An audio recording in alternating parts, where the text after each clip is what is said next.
Good afternoon, everyone. Welcome to a Sunday of racing here at Tampa Bay Downs. Today's first post coming up in 35 minutes. We'll have scratches and changes in a few moments, but first we ask you to please rise as we honor America with the playing of our national anthem.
And thank you, everyone. Once again, a pleasant good afternoon to you all, and welcome to day number 55 of our season here at Tampa Bay Downs. It's a gorgeous Sunday afternoon for racing here. Take a look at those track conditions, weather conditions. As I said, a beautiful day right now, 73 degrees, 74 degrees at first post time. Clear skies, winds out of the east at 8 miles per hour, so it is a bit of a crosswind down the home stretch and up the back stretch. The main track is fast. The turf is good. However, race 5 is off the turf. Race 5 is off the turf. Races 7 and 9 are on. So race 5 off the turf. Races 7 and 9 are on. If you have your programs handy, let's go over today's overweights, scratches, and changes. Today's first race start of the early pick 5 is clear. No changes. Do take note we have a pick 5 carryover, but it's into the late pick 5. So no carryover into the early one, but it does start at the first race. Race 2, a jockey overweight, number 1, Adios Tootsie is plus 1 pound, plus 1 on the number 1, Adios Tootsie in today's second. Race 3, the happy 80th birthday, Papo Tom Kiernan purse is clear. No changes in today's third race. No changes, race 3. Race number 4 starts the Ultimate 6, $2,604 in the jackpot carryover. Just a single jockey overweight to report. Race 4, number 2, He's Side-Eyed is plus 1 pound. Plus 1 on the number 2 in today's fourth event. Race 5 starts the late pick 5. There's a carryover of $35,689. Again, this race is off the turf at 1.16 miles on the main track. Scratch number 1, Band on the Run. Number 1, Band on the Run is scratched. Scratch number 2, Lady Hather. Number 2, Lady Hather is out. Scratch number 5, Sheffetta. Number 5, Sheffetta is scratched. Scratch the 5. Scratch number 6, Crescent Rising. Number 6, Crescent Rising is out. Scratch the 6. Scratch number 8, Smitten with Trouble. Number 8, Smitten with Trouble is scratched out of today's fifth race. And do take note, all of the also eligibles do draw in. So numbers 11, 12, and 13 will all run in today's fifth race. Reminder, race 5 is off the turf, and there's a pick 5 carryover of $35,689. Today's sixth race, just a couple of jockey overweights. Number 5, Dixie So Fast is plus 1 pound, plus 1 on the 5. Number 6, Somerset Me is plus 2 pounds, plus 2 on the 6. Race 7, named in memory of Nadine Knight. Scratch number 1, El Balador. Number 1, El Balador is scratched. Scratch the 1. Do take note, the 11 will run and draws in off the also eligible list. Number 11 will run. Eighth race on the card, scratch number 2, Career Risk. Number 2, Career Risk is scratched. Scratch the 2. Number 5, Westminster's plus 1 pound, plus 1 on the 5. Ninth and final race over the good turf. Number 4, Buddhist Prodigy is 1 pound over, plus 1 on the 4. And scratch all of the also eligible runners. Numbers 11, 12, 13, and 14 are all scratched. So those are your updated overweight scratches and changes. Big Sunday card looming here, just 30 minutes from post time. Again, reminder, the main track is fast. The turf is good, but race 5 is off the turf. Race 5 off the turf. Races 7 and 9 are over that good turf course. Again, race 5 off, race 7 and 9 are on the turf course. Turf rail also out at 30 feet today. Our track handicapper, Ren Carruthers, will be coming up in about 10 or 12 minutes. Ren will have analysis and selections for all 9 of today's races. Just a subtle reminder, just 6 days away now from Festival Day as we're getting ready to start Tampa Bay Derby week. The Tampa Bay Derby, the Hillsborough, the Challenger, big great card coming up next Saturday. We hope you'll make plans to join us on March 7th for our biggest day of the season. But before that, we must commence a Sunday of racing. 29 minutes from now, we wish you the best of luck today with all of your wagers here at beautiful Tampa Bay Downs.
Well, good Sunday to you, everybody. Ren Carruthers here. We've got 9 races on today's card. We're on the turf, though. Race 5 is off. Race 7 and 9 still on. The turf is listed as good. Race 1, though, main track event here. It's going to kick off our early pick 5 with the 10 claimer for fillies and mares 4 years old and upset, 6 furlongs on the main track. The number 2 is in for Vincent. 3 starts here this meet, all at the 20 claimer level, and she's run well in all of them. Got the show, though, off the bench in the first one. Then in start 2, stretched to 7 furlongs. She was on the lead, but then started to tire as they went for the turn. Ended up 4th, beating just 2 lengths, though. Then last out, she had the outside post. At about 3.5 off the pace, which was set by Glorious Lady, who just clipped along out there through hot fractions. We did see the 6th placed Awesome Pick come back to run second in an optional 8 starter 5 here on the 25th. Put up a 68 buyer figure. The number 3, Fields of Green, drops out of the optional ranks today for Hernandez. Has had 3 starts here this meet, one an optional 16 and 1X in the first one, going 7 furlongs. Had sat just off the pace in second there before kicking on for the win over My Little Wildcat.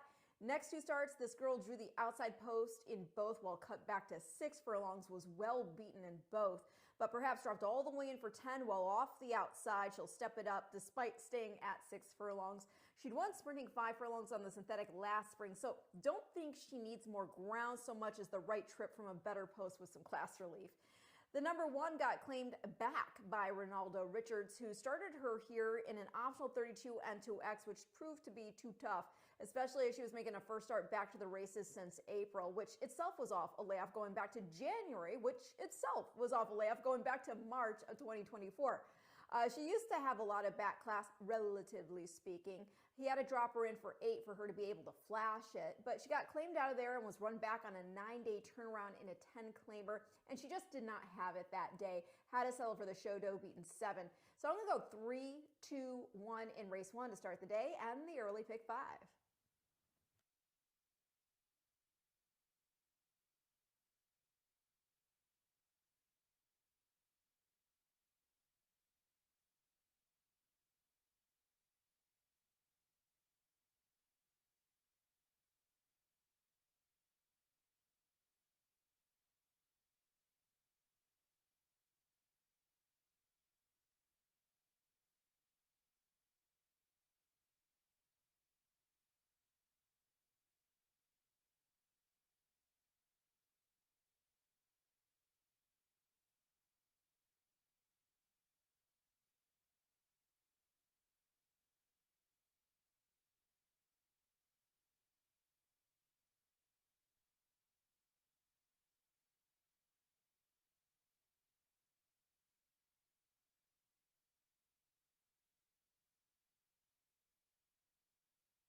The horses on the track postparading for today's first race, first of 9 as we get set to kick off Sunday. It's a $10,000 claiming event for fillies and mares, 4-year-olds and upward. They'll be at 6 furlongs over the fast main track. No scratches or changes here in today's first race. Field of 7 set to go. Race 1 offers daily double, exacta, trifecta, superfecta, super high 5. We start the pick 3s rolling. We start the early pick 5. Early pick 5 pool already over $41,000. Post time for the first in just 5 minutes.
Two minutes to post time. Today's first race, the early pick 5 in 2 minutes. That pool about to jump over $50,000. Still got 2 minutes to get involved.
The horses are approaching starting gate, today's first race field, the early pick 5 in 1 minute. 1 minute to post time.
And the horses have reached the gate. It's post time. They're lining up now for today's opener, first of 9, here as we kick off day 55 of the season. Sunday card.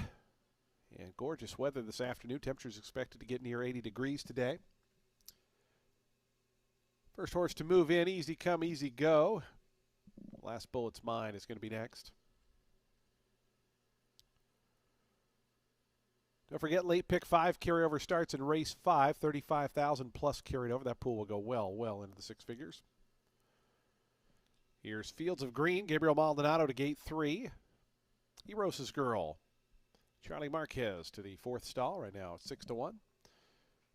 2-1 co-favorites, the 2 inside runners right now at 2-1. Here's Dancing Raquel moving up. The final 2 going to be Heavenly Dancer and Misinterpretation will be all set for a start.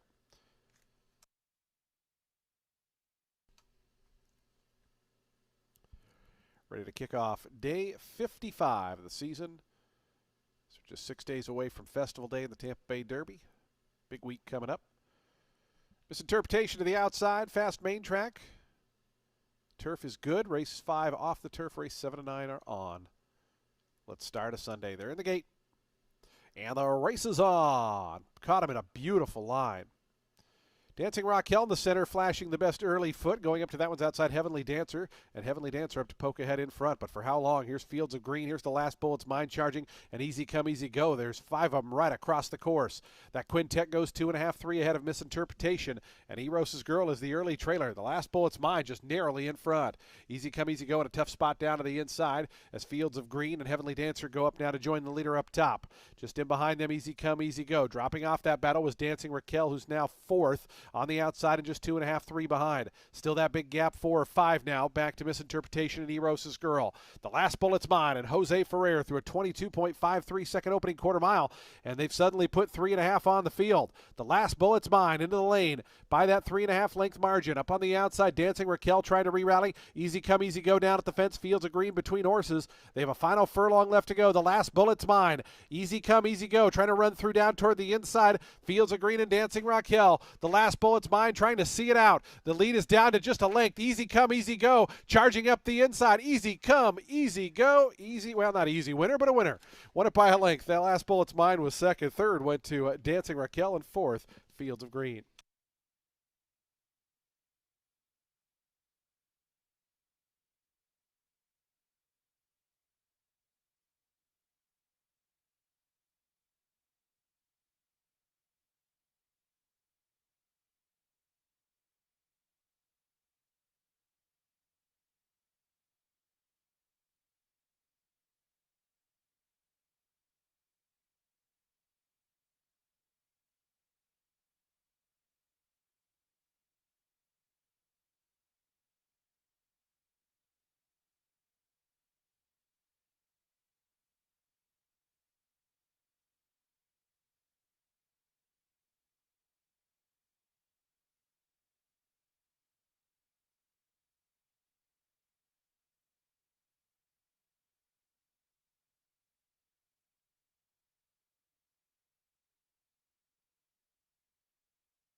1, 2, 5, 3, and 7.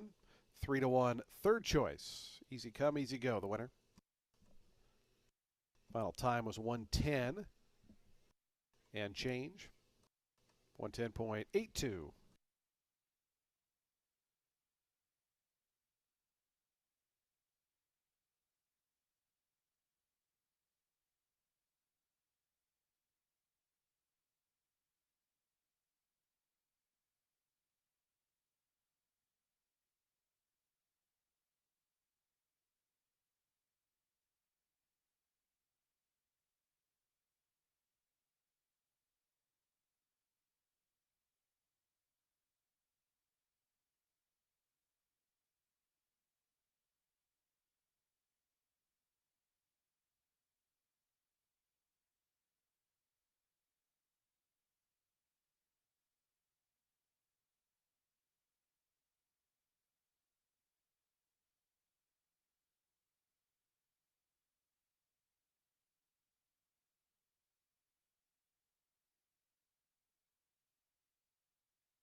Results are official. $8.40 on the win for Easy Come, Easy Go.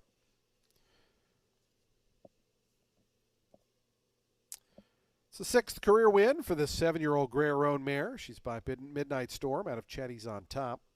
Bred in Kentucky by Liberty Road Stables. Paula Capestro, the winning owner. Ronaldo Richards, the winning trainer. Israel Rodriguez aboard for the winning ride up the inside. Easy Come, Easy Go. Winner of today's first.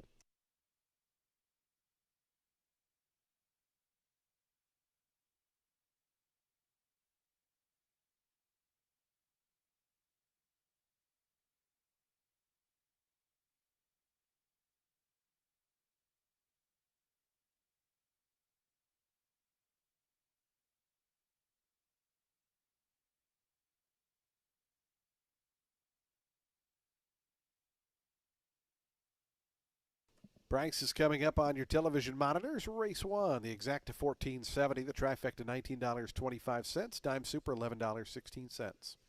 The high five $415.20. Today's second race starts our early pick 4. It's a $75,000 allowance optional claiming event.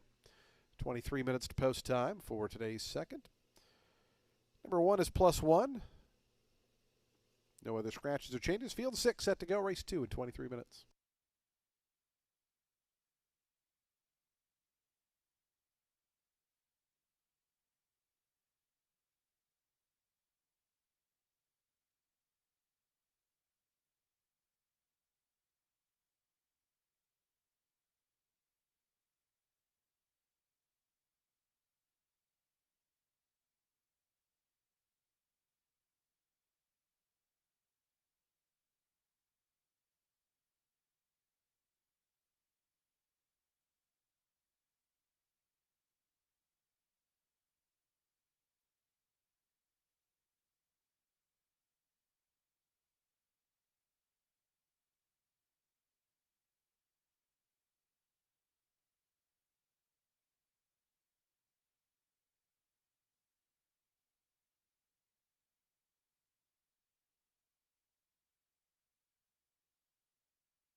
Race 2 kicks off today's early pick 4. It's for 3-year-old fillies which have never won a race other than maiden claiming or starter, or which have never won 2 races, or an optional claiming price of $75,000. They're going to be going 6 furlongs on the main track. The number 5, Turkish Pistachio, in here for Carlos David. She's run 7 times, finishing on the board in 4 of those starts, and she's in off a win at Gulfstream, taking a maiden optional 50 by 3 3/4 lengths back on January 29th. That race has produced a pair of next out winners, most notably the 5th placed Majestic Lucia, who next took a maiden optional 50 by 8 1/4, put up a 77 buyer figure for that. Turkish Pistachio is a consistent trier. She's had some bad starts in her past races, but she's tactical enough to overcome a bad start and still press on to get on the board. I think with a good start here, Marin in the irons, she can just sit off the pace and get first run. The number 2, that is Floco. She's been running on the turf the last pair of starts, has run second here going a mile in both at the optional 75 and 1X level. She'd raced on the dirt here the start prior at optional 75, but was well beaten. It was after a bad start, and she was way overmatched in the Susan's Girl before that. But if you also excuse her lackluster debut, and I can always forgive a bad debut because, hey, they're doing something new, then you do see that she was pretty dominant and willing to fight for the win in a Florida-bred maiden special weight, going 6 furlongs on the dirt there. She actually beat My Miss Mo, who was a next out winner and later ran 4th in the Suncoast, and most recently ran 2nd, putting up an 80-something buyer in the Devona Dale, okay? So Floco, I mean, she will have to tangle with the number 1. She's making her second start for Yates, and she is the speed of the speed. And with the rails, she could slip away. She wired on debut to finish a length and a half the better of May Gray, who next put up an 80 buyer figure, taking a main special weight of her own by 5 1/4 lengths. Definitely impressive, and this girl could certainly move forward. Just thinking, if the pace issue is indeed forced, she could get tired in just her second career start. So I'm going to go 5-2-1 in race 2, which again kicks off the early pick 4.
The horses onto the track, post spreading for today's second race, start of the early pick four. A $75,000 allowance optional claiming event for 3-year-old fillies. They'll be at 6 furlongs. Field of 6 set to go. Number 1 is plus £1. Race 2 offers daily double, exacta, trifecta, superfecta. Pick 3. We start that early pick 4. Post time coming up for the second in 6 minutes.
2 minutes to post time, 2 minutes.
Approaching the gate, just 1 minute.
And the horses have reached the gate. It's post time. They're lining up now for today's second start of the early pick 4. Field 6 here at 6 furlongs. Your post time favorite number 1, Adios Tootsie at 6-5. 5-2 on the 5, Turkish Pistachio. And 9-2 on the 4, Questionable Decisions. Your third choice right now is Adios Tootsie's gone in. Here's Floco. Jose Ferrer for Rory Miller. Baker's Island, Marcos Meneses for Chad Stewart to gate 3 right now, a 22-1 price. Longest shot in the field. Questionable Decisions coming up. The final 2 going to be Turkish Pistachio and Permian Basin will be all set for a start here in today's second, the early pick 4. Turkish Pistachio going in. Here's Permian Basin. Jesus Castanon, another one for trainer Chad Stewart. He's got a pair in here.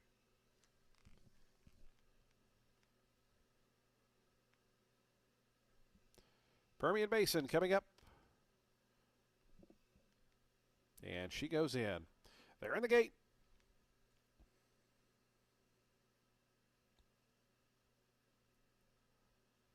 And the race is on.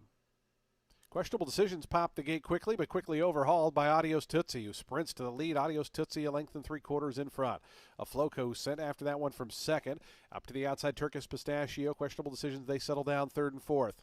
They're 3 clear of Permian Basin, and the early trailer is the long shot Baker's Island, about 9 or 10 lengths off the lead with a half mile left to go. Adios Tootsie on the front end, 3/4 of a length in front now. Floco, who's worked closer in that second spot, 22.11 seconds the opening quarter mile. They're 2.5 ahead of Questionable Decisions, who's up to third. Turkish Pistachio pushed along fourth in the all greenhouse colors. It's 2 more then back to Permian Basin. Still that big gap to Baker's Island. Around to the quarter pole, Adios Tootsie now a length in front of Floco, who's trying to been chasing this leader throughout. They come to the top of the lane. Adios Tootsie, Floco still 3/4 of a length back. back. 3 or 4 more then to Permian Basin, who's made up some ground. Moves up alongside and past questionable decisions, who's back to 4th. 8th pole now. Adios Tootsie. Floco wanders toward the inside. Permian Basin's 2 lengths behind them as they arrive at the 16th pole. It's Adios Tootsie at 3-2, a length and 3/4 in front. Permian Basin charging on the outside. Adios Tootsie. Permian Basin too late. Adios Tootsie got it. Permian Basin was second, Floco third. After that, a photo for 4th. Questionable decisions or Baker's Island.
One, 6, 2, 3, and 4.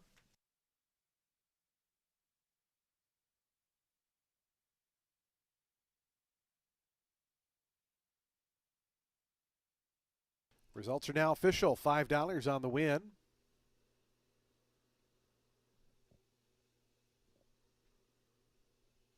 For Adios Tootsie.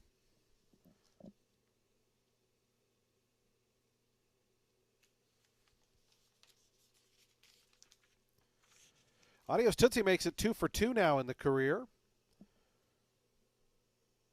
Had that nice debut win back in January and scores here in the optional 75. Non-winners of one other than level. She's a 3-year-old chestnut filly by Cajun Breeze out of Adios Tipsy. Was bred in Florida by Shady Brook Farm Incorporated. Shady Brook Farm Incorporated, the winning owners. Michael Yates, the winning trainer. Siggy Golberzuch, the winning jockey, is Adios Tootsie, winner of today's second.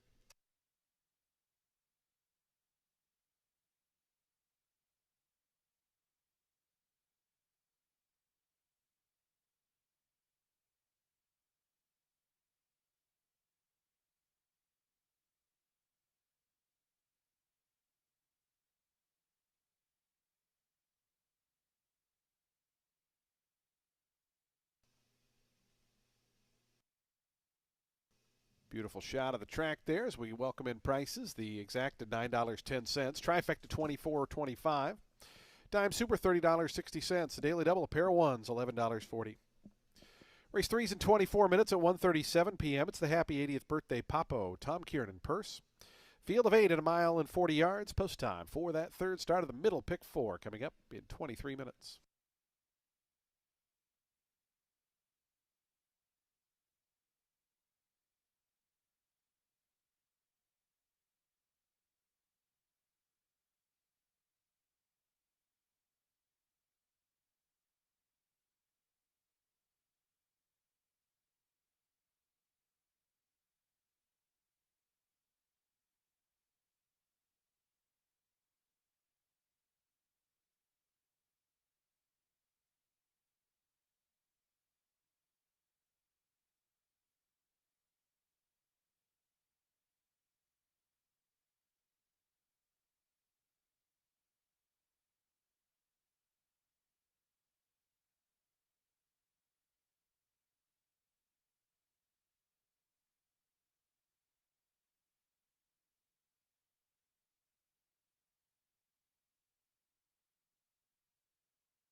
Race 3 is going to kick off our next pick four, and it's with a 5-claimer for fillies and mares 4 years old and up, which have not won a race since September 1st. They'll be going a mile 40 yards on the main track. The number 1, Callie Sue. She's in here for Joel Campbell, going blinkers on as he now drops her in for the lowest she's ever run, and a conditioned 5 at that. That 10-claimer last out was the first time she'd been in for the claim since the summertime, and she did hop at the start, so there's a legit excuse for the 4th place finish. Yeah, I know, she was beaten 8 1/4 lengths, but the winner was also 5 clear of second. Last time this girl was in for the claim, she won a beaten 20 at Prairie Meadows, which was off an 8-starter allowance there. And the last time she won at Tampa before that, she'd won a 10-claimer here by 5, and that was dropping out of the optional ranks. So another try here. The number 5, Viking Queen, is in here for Cahill, making a second off the claim. Marin is staying aboard. She ran a good third last out in a 62.50. Another claim was voided out of there. She'd run second the 2 starts prior to that as well. Got beat 3/4 of a length by Play Freebird in a 5 N2Y. And before that, Corsati beat her by a neck in another 62.50. This mare, she obviously has ability. She also just sometimes gets in her own way. It is good that Marin is staying aboard. He's probably got a good feel for what she needs to keep to task at this point. And then I'm going to complete the top 3 with the number 8. That is Kiki Love. She's making a first off the claim for Tina Birdwell. She was a well-beaten third last out in a 5 N1Y after starting from the rail, and that was going just 7 furlongs. She'd run second at the level start before that, going just 6. And before that, she was running against Open Claimer Company, even against males at Gulfstream. As for stretching to 2 turns today, would obviously expect her to show speed. Might be tough at this distance to clear without really pushing the pedal to the metal before that turn comes up at this distance, but it's doable, and maybe she proves good enough to dig in for a piece come stretch. So I'm going to go 1-5-8 in race 3, which again kicks off our next pick 4.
The horses onto the track post parading for today's third race, $5,000 claiming event for fillies and mares, 4-year-olds and upward. They'll be at a mile and 40 yards over the fast main track. No scratches or changes here in this field of 8. Race number 3 is the happy 80th birthday Papo Tom Kiernan Purse. Race 3 offers daily double, exacta, trifecta, superfecta. Pick 3, super high 5, and we start another pick 4 post time for the third and 6 minutes.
Two minutes to post time. Today's third race, the happy birthday Papo Tom Kiernan Purse. In just 2 minutes, 2 minutes to post time.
The horses are now approaching the starting gate. Today's third race field, just 1 minute away.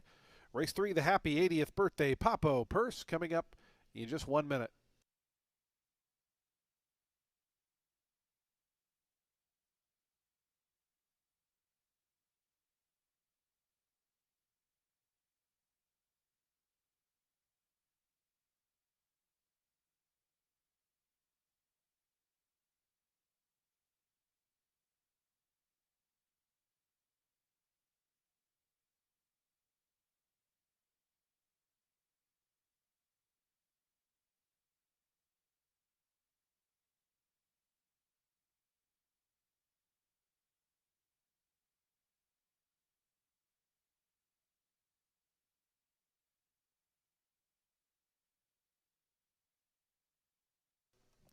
The horses have reached the gate. It's post time. They're lining up now for today's third, the happy 80th birthday Papo, Tom Kieran Purse.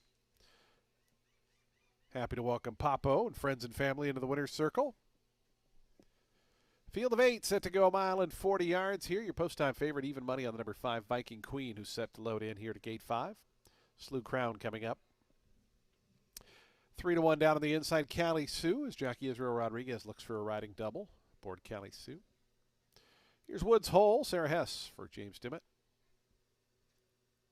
Don't forget, late pick 5 starts in race 5, just about an hour away. We have a $35,000 plus carryover in that sequence. It'll be well into the 6 figures total pool.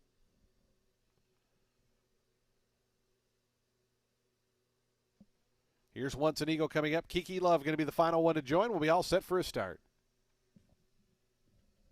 Kiki Love, Marcos Meneses to the outside draw, goes in.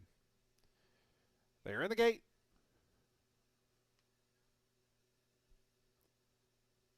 Acting up there is Ladies Chant. And the race is on. Slew Crown toward the inside. Kiki Love out wide. Between them, Woods Hole. Those three are the quickest with Cali Sue right to their inside, away fourth. As they run to that turn. Just in behind them, Viking Queen, the favorite, now moves up to take over fourth from Cali Sue. That's My Cat in the orange colors. Is out in sixth. It's a length and a half more to Ladies Chant. And Once an Eagle is the early trailer as they run through that first turn. Woods Hole is the leader.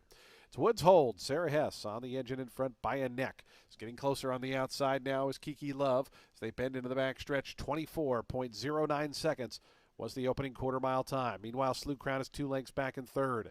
Viking Queen, the favorite, right to her outside fourth. Another 3/4 of a length back to That's My Cat, fifth in the orange colors.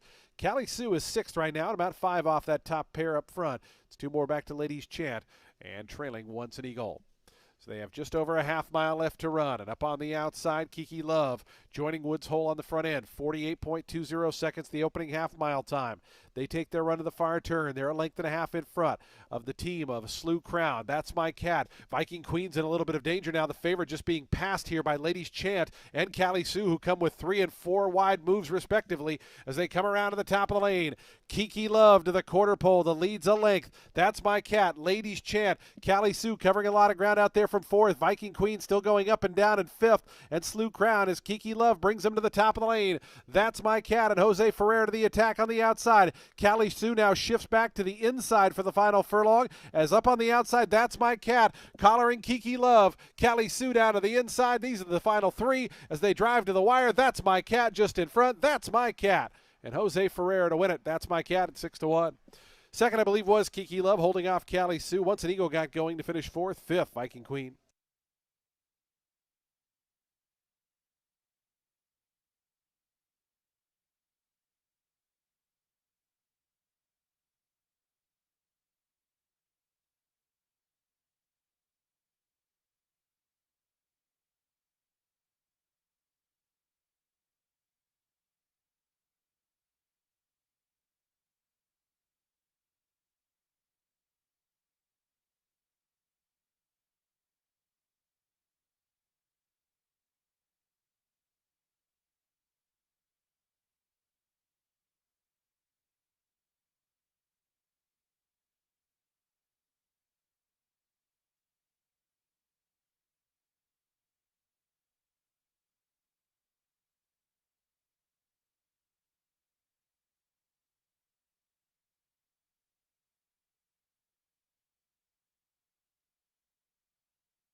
7, 8, 1, 4, and 5. 7, 8, 1, 4, 5, the unofficial order. That's my cat, a 6-1 winner.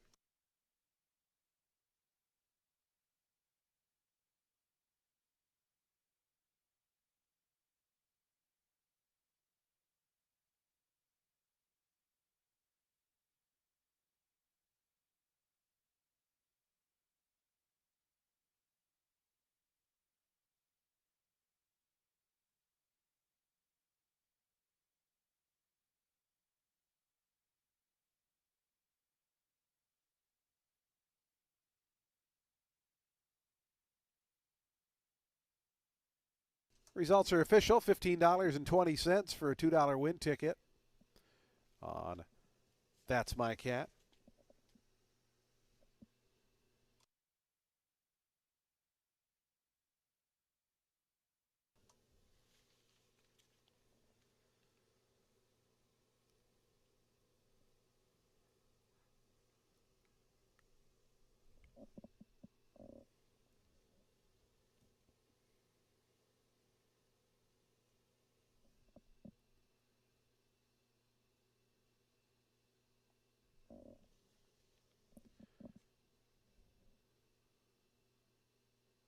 That's My Cat to the winner's circle. 6-year-old dark Bear Brown Mare, my Big Blue Kitten out of Juliet Alpha, was bred in Kentucky by Calumet Farm. Leslie Lynn Hardesty, the winning owner and trainer, and Jose Ferrer aboard for the winning ride. That's My Cat, the victorious here in today's third event.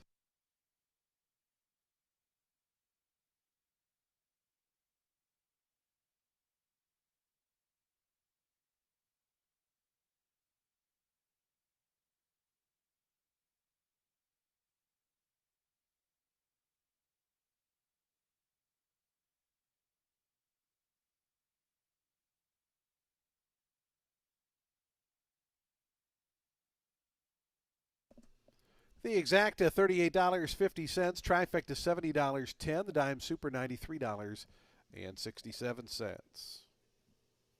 Daily double $27, the early pick $356.80. Nobody had the super high five, so we're going to have a nice little carryover to race 4, $4,180.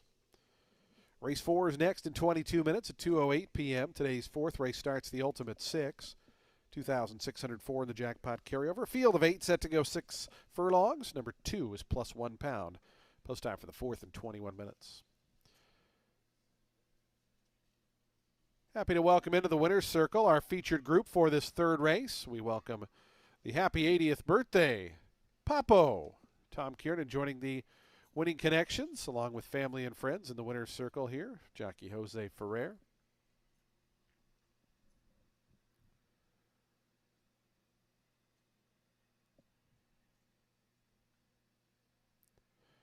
In our featured group, the happy 80th birthday, Papo. Happy birthday to Tom Kiernan joining us in the winner's circle with the winning connections, our featured group here for today's third event.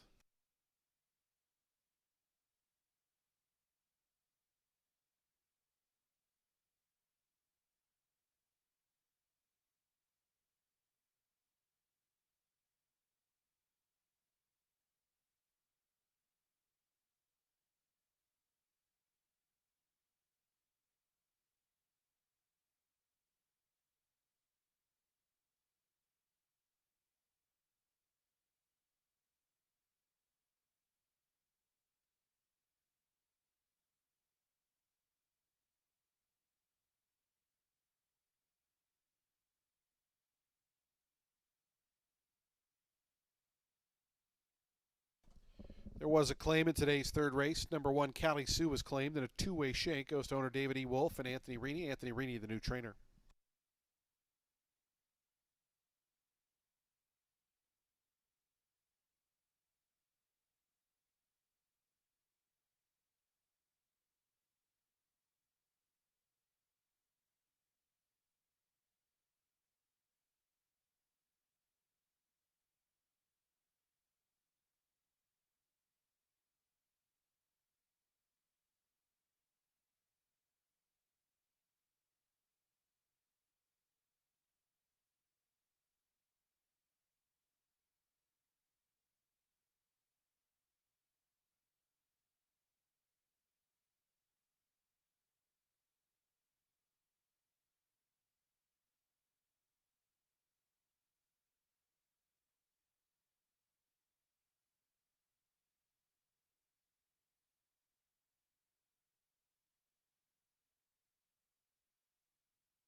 Race 4 kicks off the Ultimate Six, and it is an 8-claimer for 4-year-olds and up, which have never won 2 races. They'll be going 6 furlongs on the main track.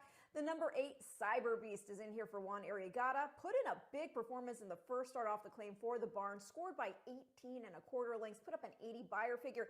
But the catch with that is that it was just a maiden 10. Still, next out, he got the lead from the outside post going the mile 40 distance in an optional 16 N1X.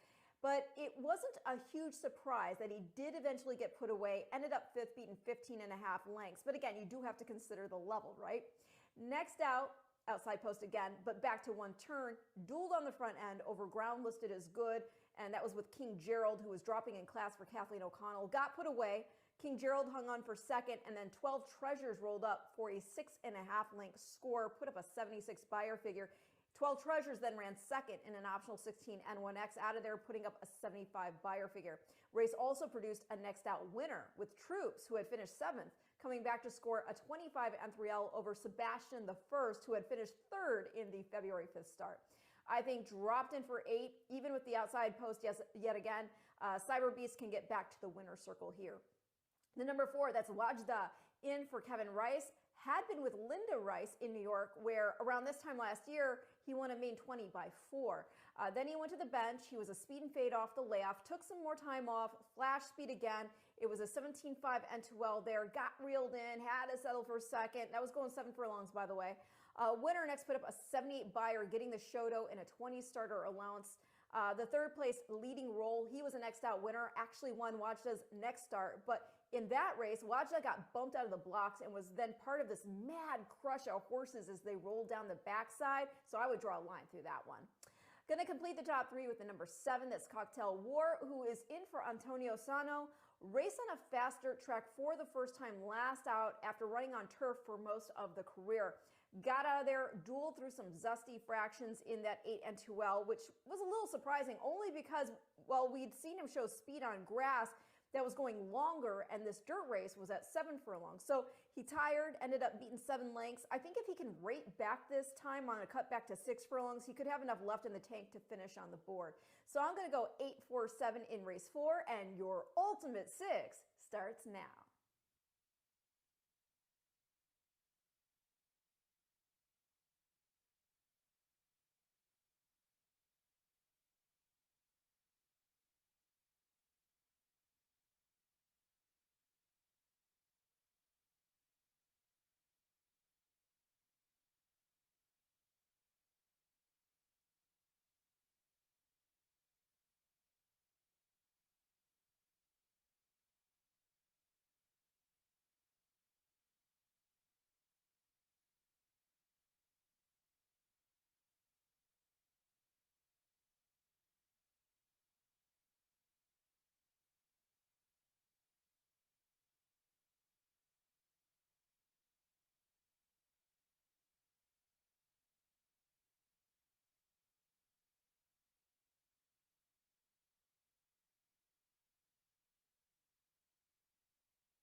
Onto the track post printing for today's fourth race, an $8,000 claiming event for 4-year-olds and upward. They'll be at 6 furlongs over the fast main track.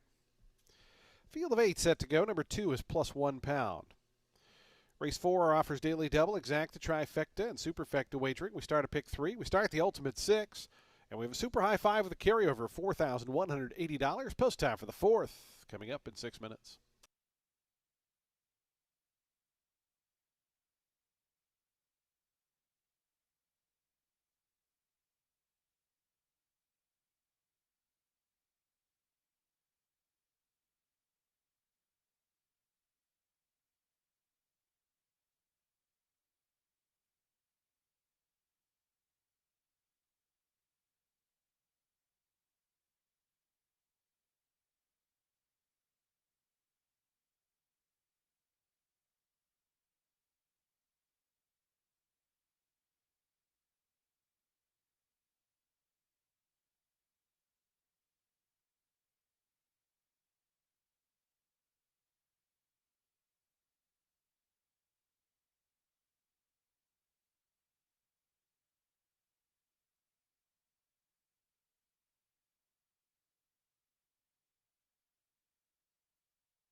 Two minutes to post time. Today's fourth race, the ultimate 6 in 2 minutes.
Approaching the gate, 1 minute.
And the horses have reached the gate. It's post time. They're lining up now for today's fourth start of the Ultimate Six.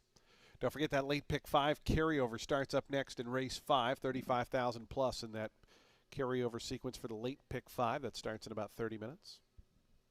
He's side-eyed, set to move forward with profitability to gate 5. Your post-time favorite right now, 2-1 co-favorites. Number 4, Wajda, number 8, Cyber Beast. Here's Bourbon Street Boys coming in. Loyal Clement the Gray to gate 3. Gadiel Martinez right now on this price horse, 25-1.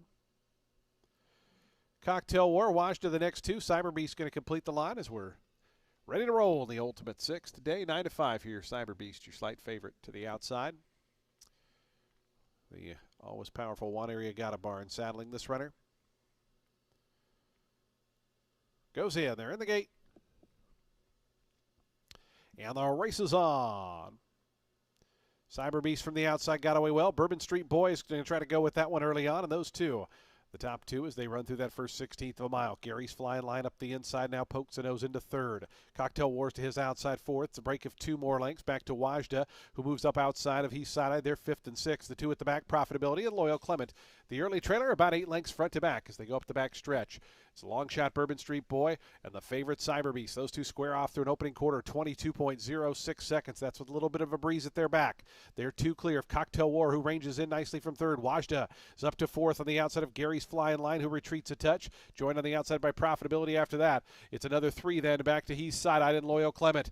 Around the far turn, Bourbon Street Boy, Cyber Beast traveling well on the outside. These two on level terms still. Just in behind them, Wajda tries to loop up with a 4-wide sweep. Cocktail War is then back 4th. Then comes Profitability down the far outside. Final furlong to go. Cyber Beast trying to put away this stubborn foe. Bourbon Street Boy battles on bravely to the inside. Wajda trying to pick them up. Loyal Clement's making up ground swiftly toward the inside and Profitability. It's Cyber Beast edging clear of Bourbon Street Boy. Late Cyber Beast. Israel Rodriguez are riding double. Cyber Beast a length and a half in front. Second, I believe it was Bourbon Street Boy holding out over Loyal Clement. It is a photo there for second.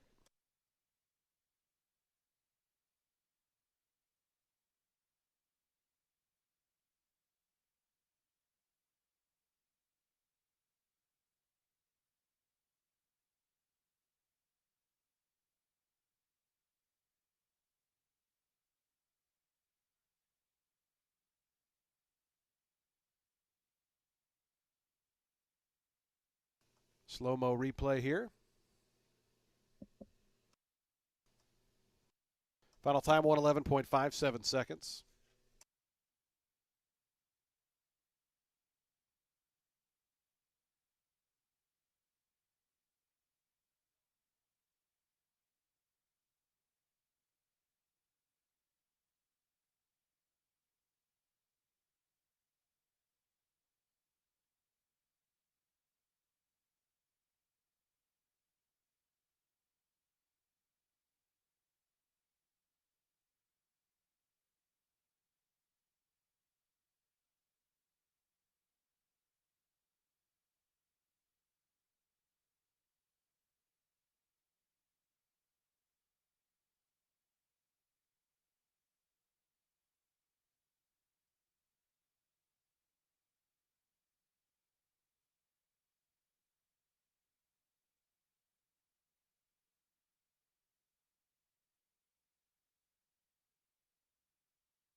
8, 6, 3, 5, and 4. Final time 111.57. Results are official. Official here in the fourth. $4.80 on the win for Cyber Beast.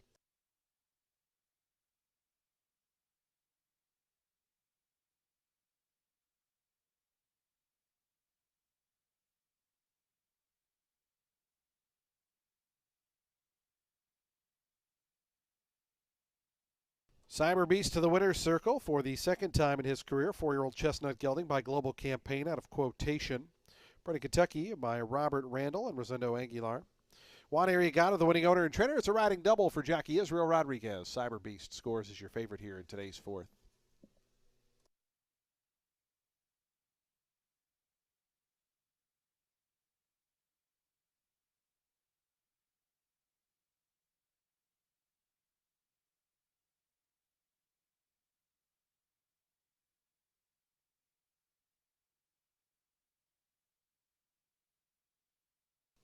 The exact to $31.50. Trifecta $65.75. The dime super $46.99.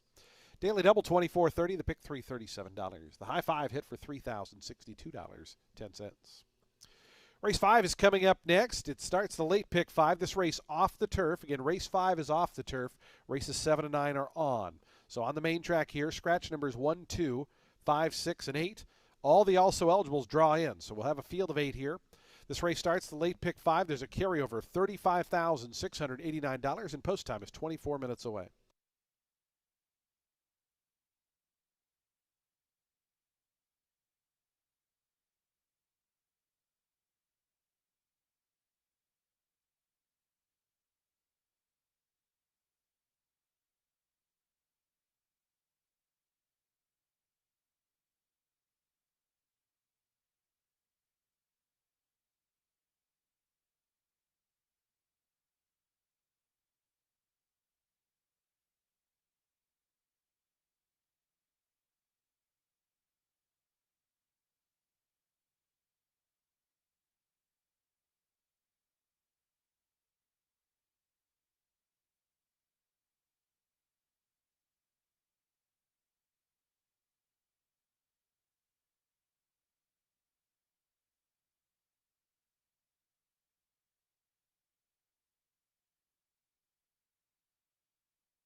Race 5 kicks off the late pick 5 with the main 32 for 3-year-old fillies. This was originally scheduled for a mile and a 16th on the turf. We're now on the main track. The number 11, Nisi, is in for Richard Silliman. Last time she got beat 4 lengths at Gulfstream in the main optional 50, going 8.5 on the turf. Actually put up a career best figure doing it. All of her races have been on grass with the exception of her debut. And that is where she showed pressing speed from the rail in a main optional 50 in a 6-furlong sprint at Colonial. She tired to 4th. The winner there, Peach Tie, is now a multiple stakes winner. Took the Gin Talking by 8 lengths and the Wide Country by 3. And by the way, that was Peach Tie's 4th consecutive score. Now, for Nisi, that was just her first start ever when in against Peach Tie. So I don't blame her for tiring out of contention. Interested to see what she does here with the surface switch while dropping in for 32 against a field that was meant for grass when her own dirt form looks pretty solid. The number 3 is Beautiful Emma. She also has proven dirt form right here at Tampa, in fact. Race had come off the turf. It was run here at a mile 40, and she actually jumped up significantly from a figure standpoint, had earned a 62 buyer when her previous career best was 43. So yeah, I think she digs the surface here. Had the rail that afternoon, was well back off a mild pace before kicking on, made a big move going wide around horses up top, but that was a move that cost her as she then couldn't keep the lead. The top 2 still had pep to the step because they'd gone slow early, and Emma had to settle for 3rd, beating 3/4 of a length there in the end. The number 4, La Rodada, is in for Dominguez, makes a first start back with the barn. Last 2 starts were on turf, but the first 6 of her career were on dirt, sprinting at Gulfstream against Florida bred maiden special weights for the most part. Horses like My Miss Mo, who just finished 2nd in the Grade 2 Devona Dale. She was also in with Tessellate, who won her Gasparilla Stakes. Now, last out on dirt, that was against maiden optional 50s, and she was not great that day, but when she did come back, she did so with Lasix. So, she's gone 2 turns on grass. We'll see if she can do that on the main here. Going to go 11, 3, 4 in race 5, which again kicks off the late pick 5.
Get fans a reminder, the late pick 5 starts here in race 5. We have a carryover of $35,698. It's already $56,000 in new money bet into that, so we're going to sail over $100,000 here probably in the next couple of minutes.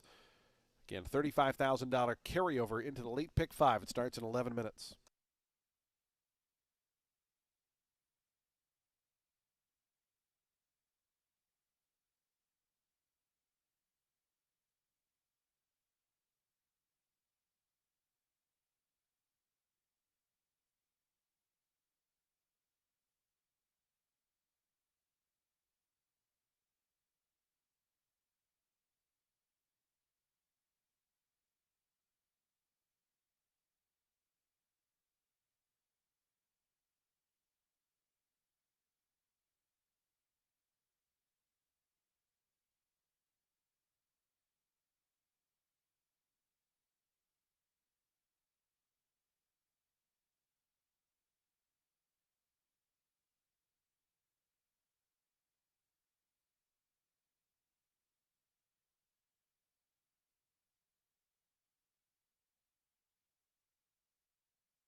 The horses onto the track, post-braiding for today's 5th race. Started the late pick 5. We have a carryover of $35,698 into that late pick 5. Current pool now $77,000 plus, already over $100,000 total pool.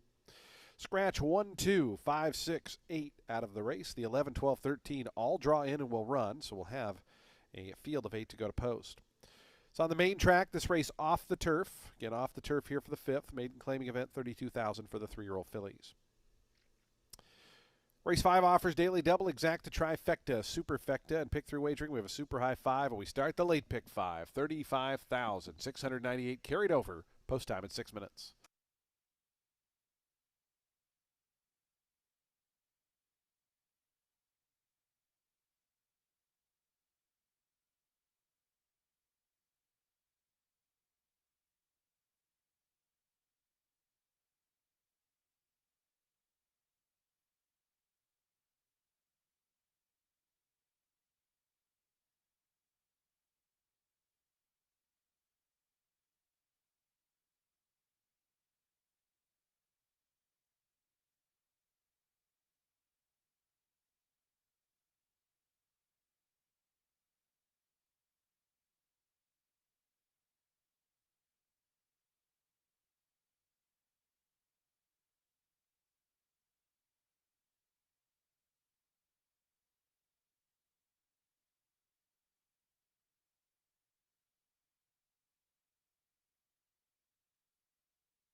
Two minutes to post time. Today's 5th race, the late pick 5. 2 minutes away. Just about $100,000 in new money bet in with that $35,698 carryover. You still got 2 minutes to get involved.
The horses are now approaching the starting gate. Today's fifth race field, just 1 minute away. Late pick 5, 1 minute.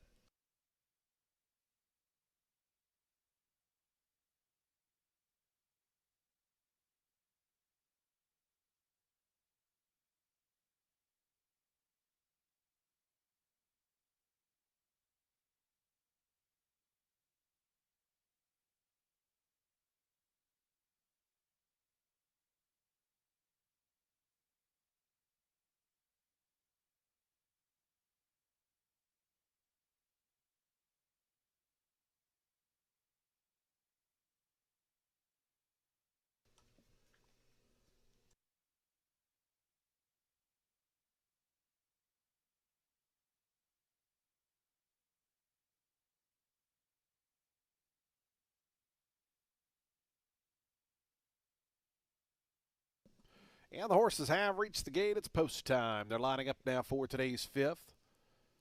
Started late pick 5. 132,000 a new money bet to go along with that $35,000 carryover. Obviously, still some time to get involved. Beautiful Emma, the first to move in of this field of 8 at a mile and a 16th. The main track. Reminder: this race is off the turf. Races 7 and 9 are on the turf. Coming up in about an hour's time. Here's She's Lit coming up. The Iron Horse Racing colors, light blue and white. This trial win goes in. Dorby's Girl and Ship of Fools going to be the final two. We'll be all set for a start. The late pick 5. Going over that $200,000 mark, and She's Lit just popped the front of the stall open, but a good job from both rider and assistant starter to keep that horse at bay. Ship of Fools to the outside goes in, so they're all in line, just waiting for that gate 7 to get latched up there. And it appears to be done. So ready for a start, late pick 5. And the race is on. Dorby's Girl broke a touch inward. La Rodada from the far outside. Ship of Fools flashing some good early speed, and She's Lit between horses. Those three across the course in the early going. Dorby's Girl and Nisi are right together, 4th and 5th, just in behind the top 3 as they go into that turn. Mistrial Win going to be cast out about 4 or 5 wide from the 6th position. It's a break of 2 more then. Back to Beautiful Emma. First Heather's the early trailer, about 8 or 9 front to back as they work through that first turn. And Ship of Fools from the outside draw all the way over to the inside. Now a length and a quarter in front. Moving up to the far outside now. Here's an early bid for Mistrial Wind, who has lost a lot of ground on that first turn, but is now all the way up to go and poke a nose in front. 23.94 seconds. So aggressive tactics here from Cesar Gonzalez up to grab a length and a tail lead. From Ship of Fools now back second. Nisi is third, so the 3 also eligible runners who all drew in are 1, 2, 3 early on. It's 2 more back to La Rodada. She's Lit as 5th. Then a big gap. 6 more lengths. Back to first Heather. Dorby's Girl. Beautiful Emma pushed along at the back. 47.81 seconds for the opening half mile time. And now Nisi takes a lead. It's been a battle of attrition thus far. Nisi now in front, trying to battle on Mistrial Wind. La Rodada's third to the outside. Ship of Fools still 4th within 2 of the lead. 5 more back to She's Lit. Starting to gather up some momentum from the back. Both first Heather and Beautiful Emma are both starting to gain on these leaders who have been embattled up top. Mistrial Wind now back in front of Nisi. La Rodada wants to join the party out wide. Beautiful Emma, first Heather continue to march forward. They're now up to 4th and 5th. They're still 3.5 behind as they've had softened up leaders up top. Final 1/8 of a mile left to go. La Rodada on the outside, now a length in front of Nisi in second. Beautiful Emma is third. First Heather stalled out of touch at inside the 16th pole. La Rodada in front here. La Rodada at 9-2 to kick off that late pick 5. La Rodada going to win it geared down by about 4.5 in the end. Nisi held second over Beautiful Emma third. First Heather was 4th. 5th went to Mistrial Wind.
4:11, 3 and 10. 146.58 the final time for the mile and a 16th.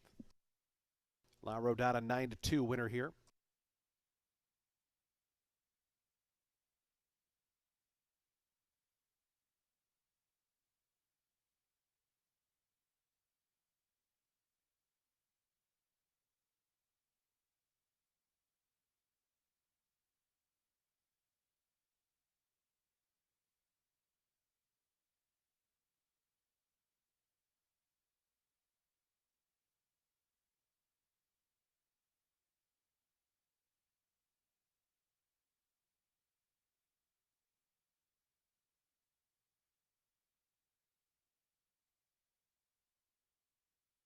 Results are official.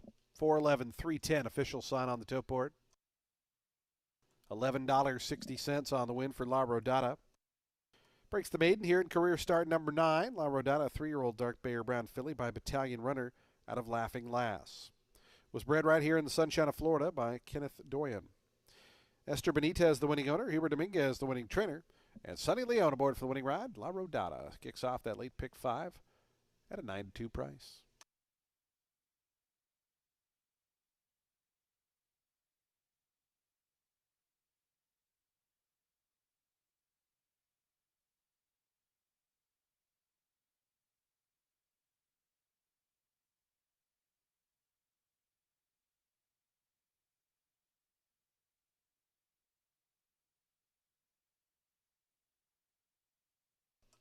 The exacta $11.90.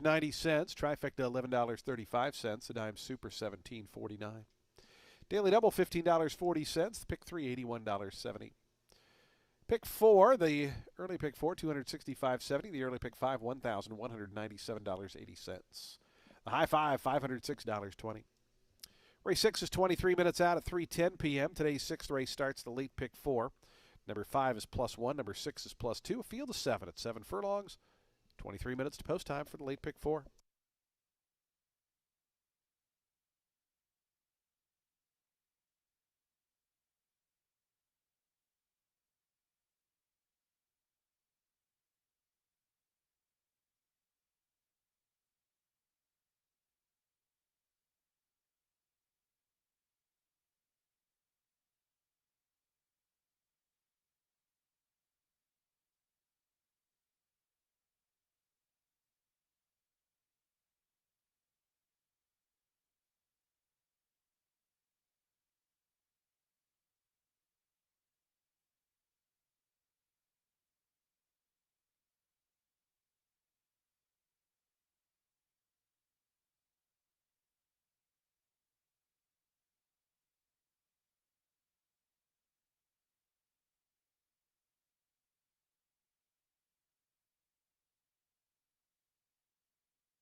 Race 6 is going to kick off our late pick fourth, a 20-claimer for 3-year-old fillies. It is set at 7 furlongs on the main track. The number 7, Prancing in the Dark. She's in here for Jan Arnett.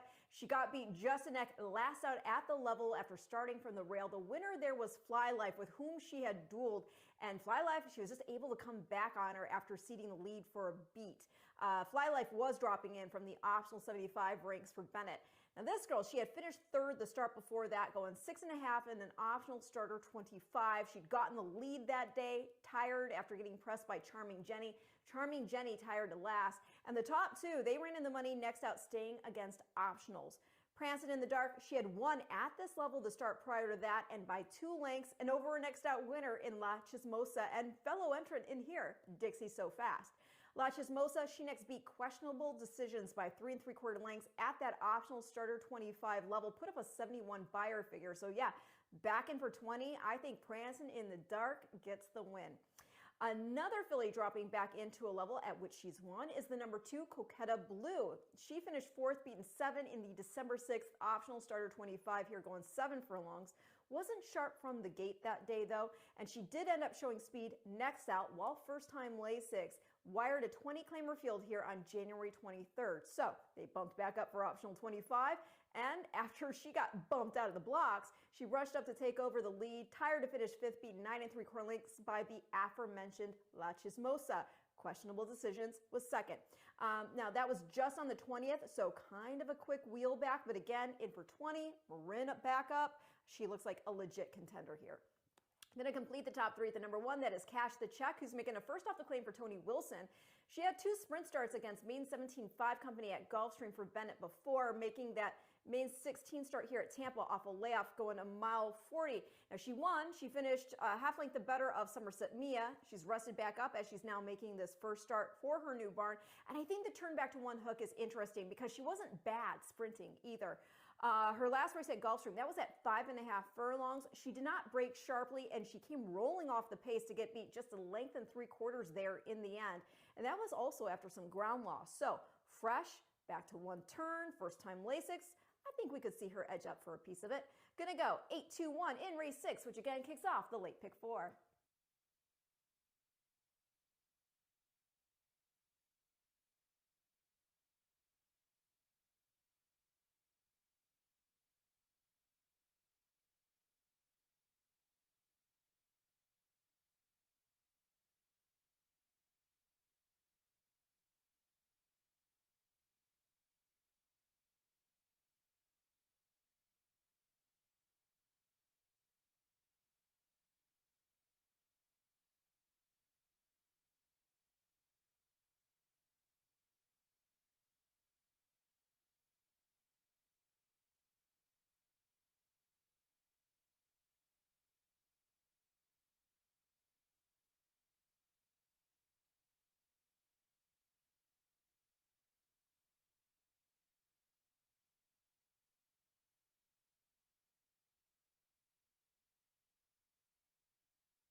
The horses onto the track, postparading for today's sixth race, a $20,000 claiming event.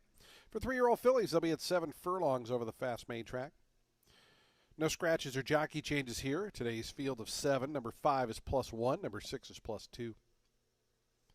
Race 6 offers daily double, exacta, trifecta, and superfecta wagering. We have a super high 5. We start at pick 3. We start the late pick 4. 6 minutes to race 6.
Two minutes to post time. Today's sixth race, 2 minutes.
The horses now approaching the starting gate. Today's sixth race field, 1 minute away. 1 minute to post time for the late pick 4.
The horses now arriving at the starting gate for today's sixth race. Field of 7 here at 7 furlongs.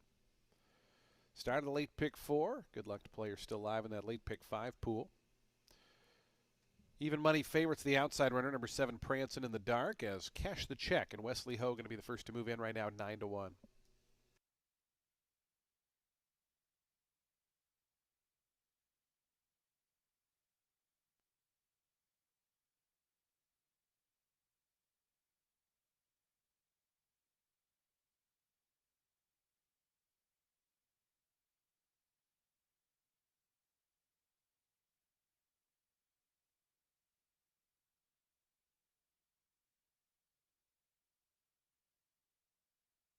Here's My Little Flirt to gate 3.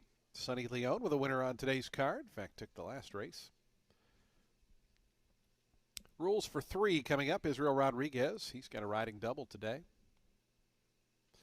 Dixie So Fast, Somerset Mia, Prancin' in the Dark. The final 3 as we get set to kick off our late pick 4 here on a Sunday. Somerset Mia, Hector Diaz Jr. Good to see Hector back this season. And the final one going to be the favorite, Cipriano Gill and Prancin' in the Dark to the outside draw. Starter Eddie Boobles to send them on their way to start the late pick 4. Prancin' in the Dark, the last one to join. Prancin' in the Dark.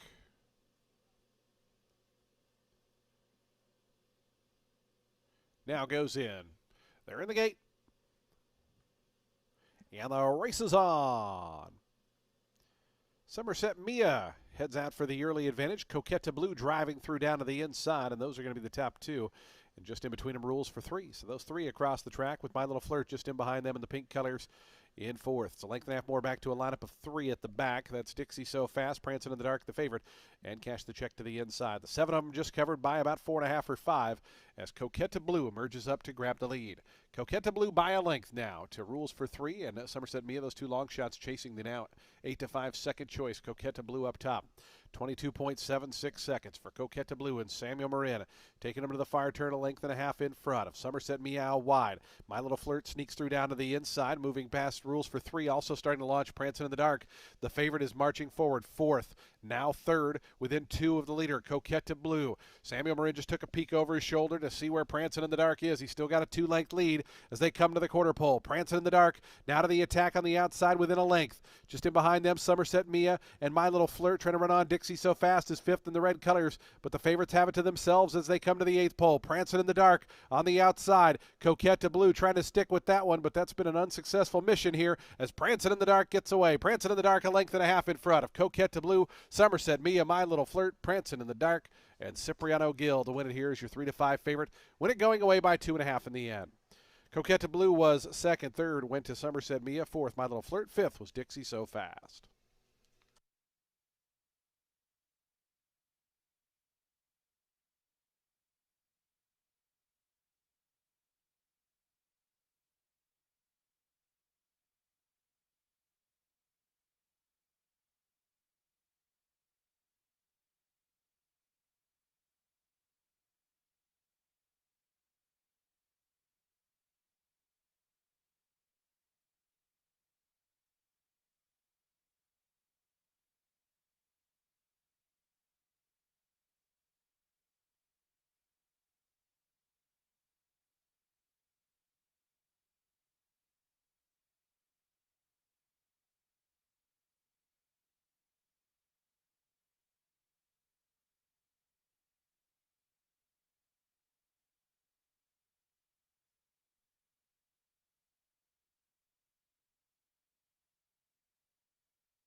Seven, 2, 6, 3, and 5. Unofficial 124.72 the final time.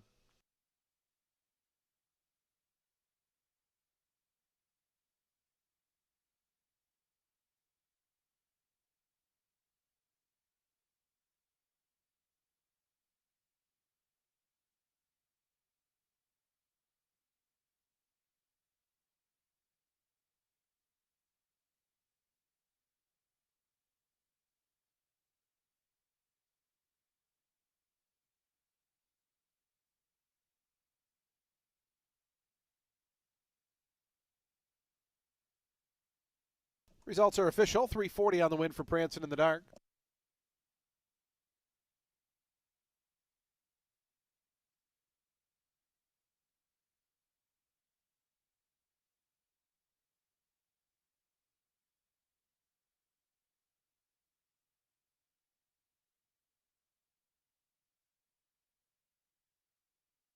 Prancin' in the Dark to the winner's circle here, winner of race 6.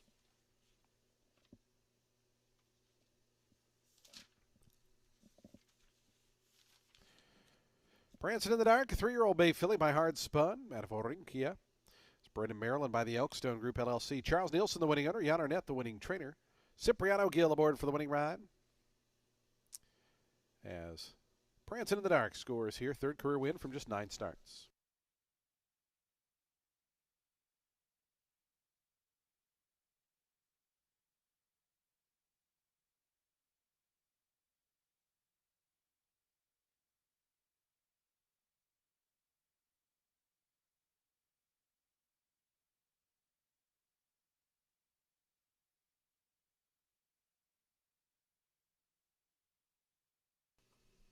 Price is on the board. The exact at $2.50. Trifecta $7.55. The dime super $6.71. Daily double $13.10. The pick 3 $16.40.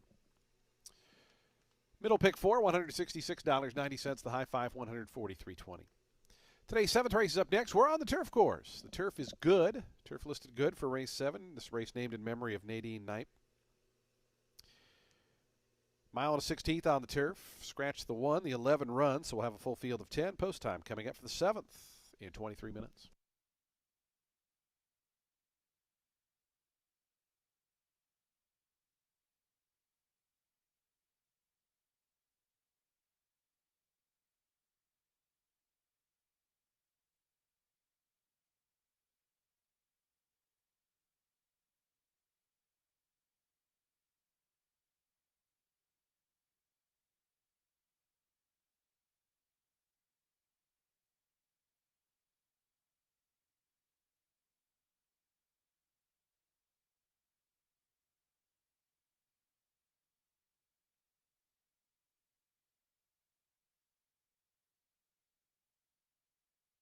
Was a claim on the winner. In fact, a three-way shake. It goes to Anthony Granitz, Team Grande, and Team Snap.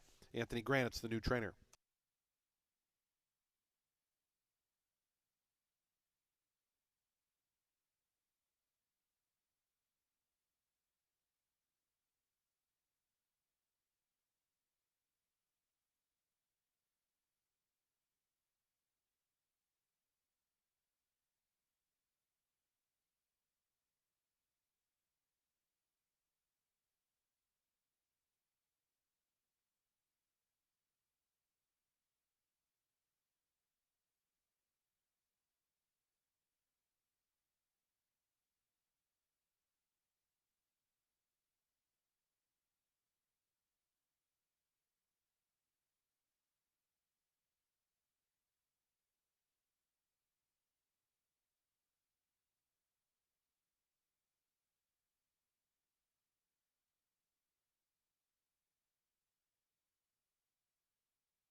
Race 7, it's a 25 claimer for 4-year-olds and up, which have never won 2 races. They're going to be going a mile 16th on the turf.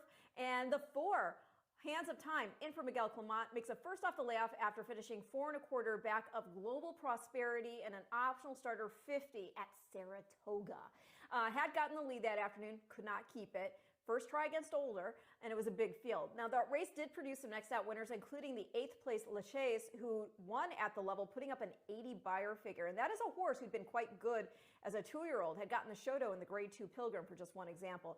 Now, this boy got the lead the start prior to that as well. That was in against Optional 100 Company at Saratoga. Tired from off the front there as well. But the thing is, when he started his career, he came from off the pace in 2 main special weights at Saratoga. And with the other speed in here, I would like to see Marin get him to sit off.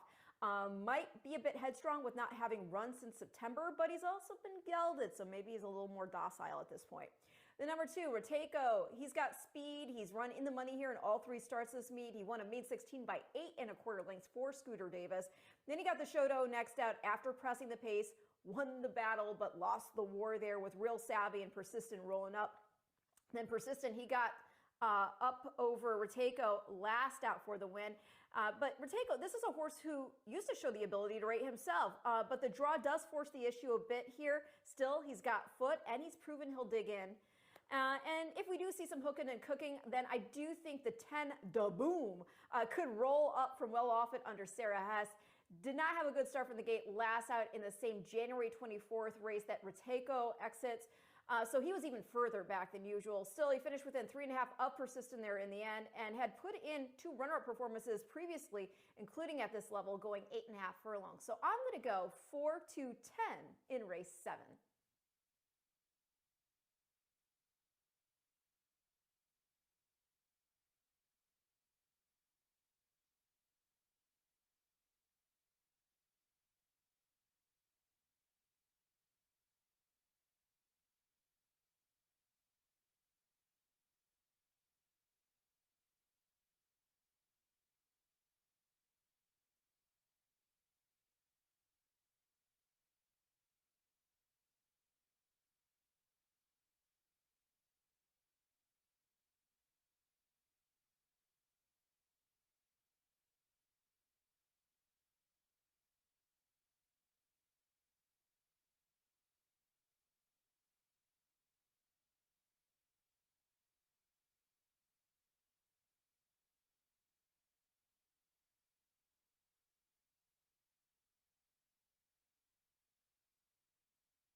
The horses onto the track, post printing for today's seventh race. Race 7 named in memory of Nadine Knight.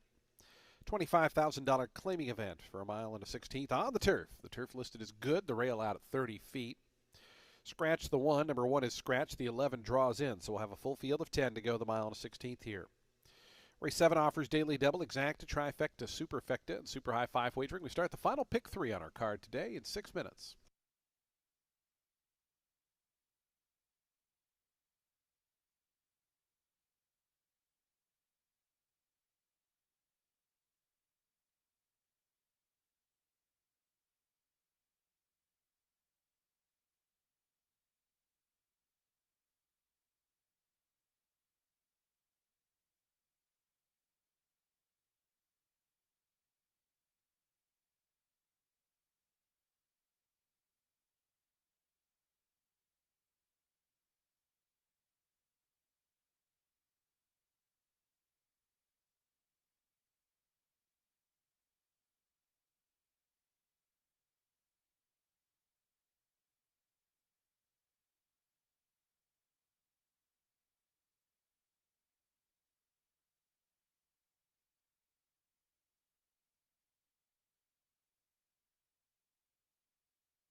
Two minutes to post time. The horses out onto the turf course, making their way up the chute toward that mile and a 16th starting point. Race 7 and late pick 3 in 2 minutes.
Approaching the gate, 1 minute.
The horses have reached the gate. It's post time. They're lining up now for today's 7th race. Start of the late pick 3 on turf for the first time this afternoon.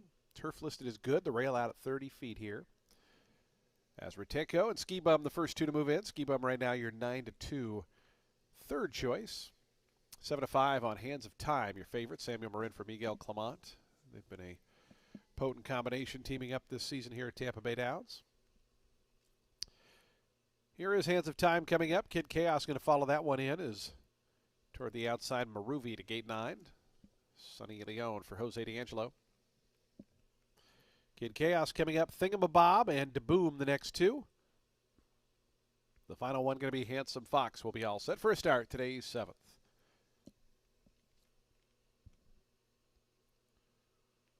Handsome Fox to the outside draw. Angel Serpa on board. Goes in. They're in the gate. And the race is on. Weapon hopped at the start. Came away a distant last. As they go through that first 16th of a mile, Maruvi is up with Hands of Time and Riteko toward the inside. From the far outside, Handsome Fox wants to be a part of the early mix as well. It is Riteko who's going to cut the corner just in front of Hands of Time, and a 3 wide there, Handsome Fox to the outside. Up the inside then comes Thingamabob. Maruvi, they settle 4th and 5th, just 2.5 lengths off the lead. It's another length and a half back to Kid Chaos, who's on the inside of DeBoom. After that comes Ski Bum in the white colors. Then comes in That's My Story, and a big gap, 10 more, maybe more, back to Weapon after that slow beginning, who's a distant trailer. So 5.5 furlongs to go, 22.18 seconds. Riteko has the lead onto the back stretch. Riteko a length and a tail in front. Right in that second spot there is Hands of Time. To that one's outside Handsome Fox. Another length back to Thingamabob. Maruvi races 5th out in the clear. It's another length then. Back to DeBoom, who's in that 6th position. Down to that one's inside. Kid Chaos is next. It's a length and a half more back to Ski Bum. And That's My Story. And about 7 or 8 more back to Weapon, who's at the back. So the 3.5 furlongs to go. It's been Riteko's lead. Riteko to the far turn, 46.62, the final, or the half-mile time rather. So they've been past the 3/8 pole. Riteko 2.5 lengths. Hands of Time now sent up after that one from second. It's 5 more back to Thingamabob. Kid Chaos trying to advance with Maruvi. Then comes Ski Bum. But these top two have gotten away. Riteko to the top of the stretch. Hands of Time still a length and a half back. Has 3/16 of a mile to try to pick up this leader. Ski Bum, it looks like bolted the turn a little bit there. And Ski Bum pulling up on the far turn. So they have a final 1/8 of a mile left to go. It's still Riteko just in front of Hands of Time on the outside. Then comes Maruvi down the far outside. And That's My Story. Hands of Time trying to get to Riteko. But here comes Maruvi. And here comes And That's My Story. Hands of Time, Riteko. These two as they drive to the wire. Hands of Time and Riteko came back. That ended up being a very tight photo between Riteko and Hands of Time. After that, And That's My Story, and Maruvi.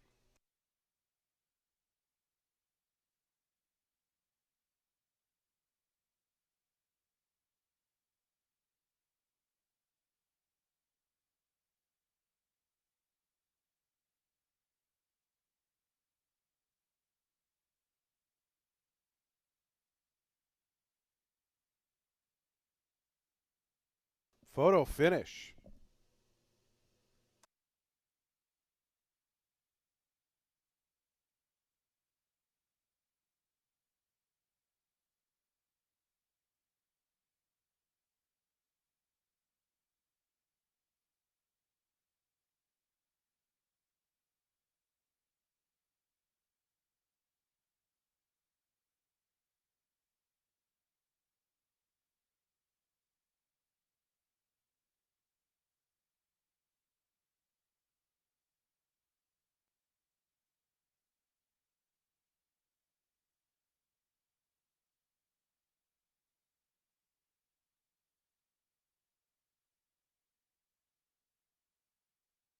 .143.51 the final time. Again, results are unofficial. Photo finish.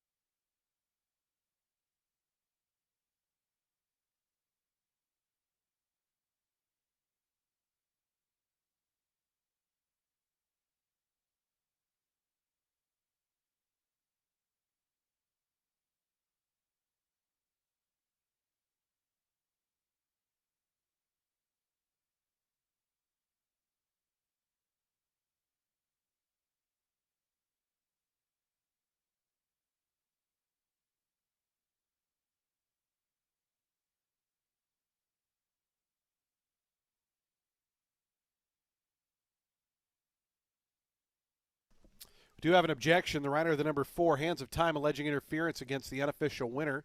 Number 2, Rateco. Results posted unofficially 2, 4, 8, 9, and 5. Again, the rider of the 4 alleging interference against the unofficial winner here. So it does affect the top 2 in the home stretch is the allegation of objection. So please hold all tickets. We will have replays coming up of the stretch run involving these two. Again, an objection 4 against 2 here in today's 7th.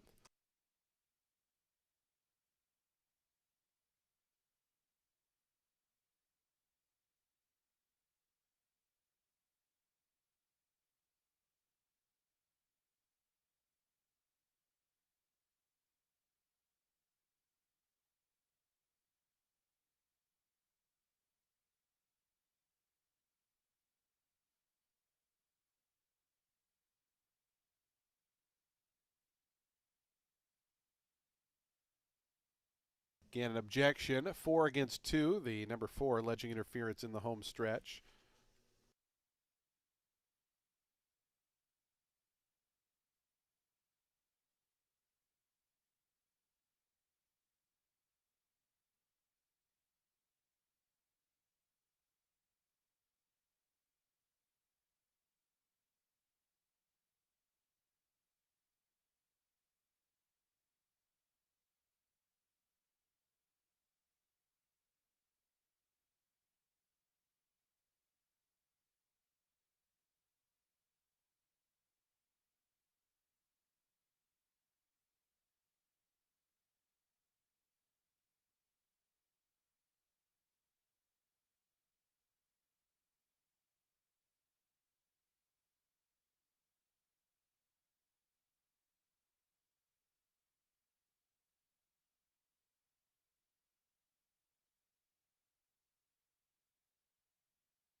Stewards have ruled there will be no change to the order of finish. No change to the order of finish.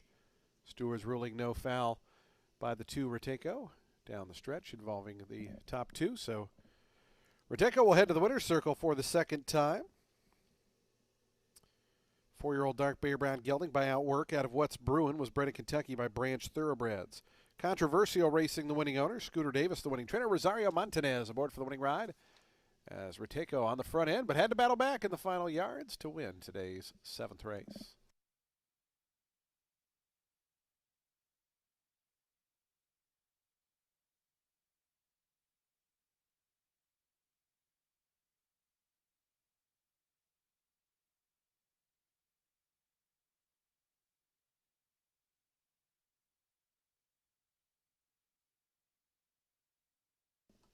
The exacta 1420, trifecta $201.70, and 10-cent super $214.77.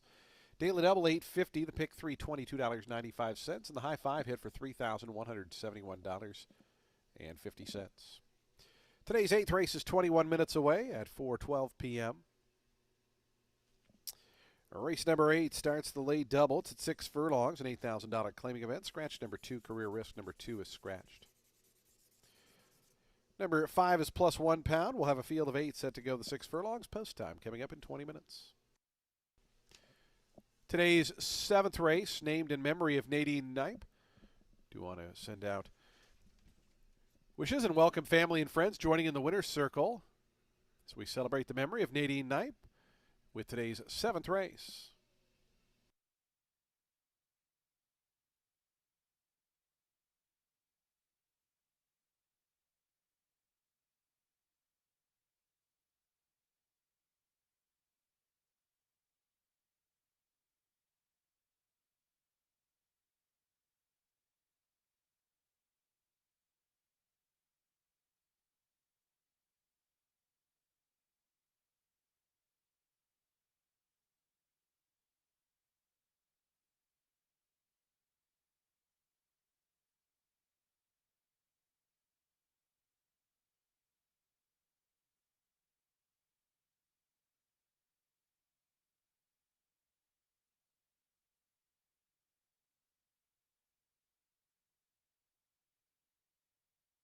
Did have a claim in there. Number 7, Ski Bum, was claimed. Goes to owner Joe Schumer. Trainer Tina Birdwell. Tina Birdwell claims the number 7 out of today's 7th.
Race 8 is an 8-claimer for 4-year-olds and up, which have not won 2 races. They'll be going 6 furlongs on the main track.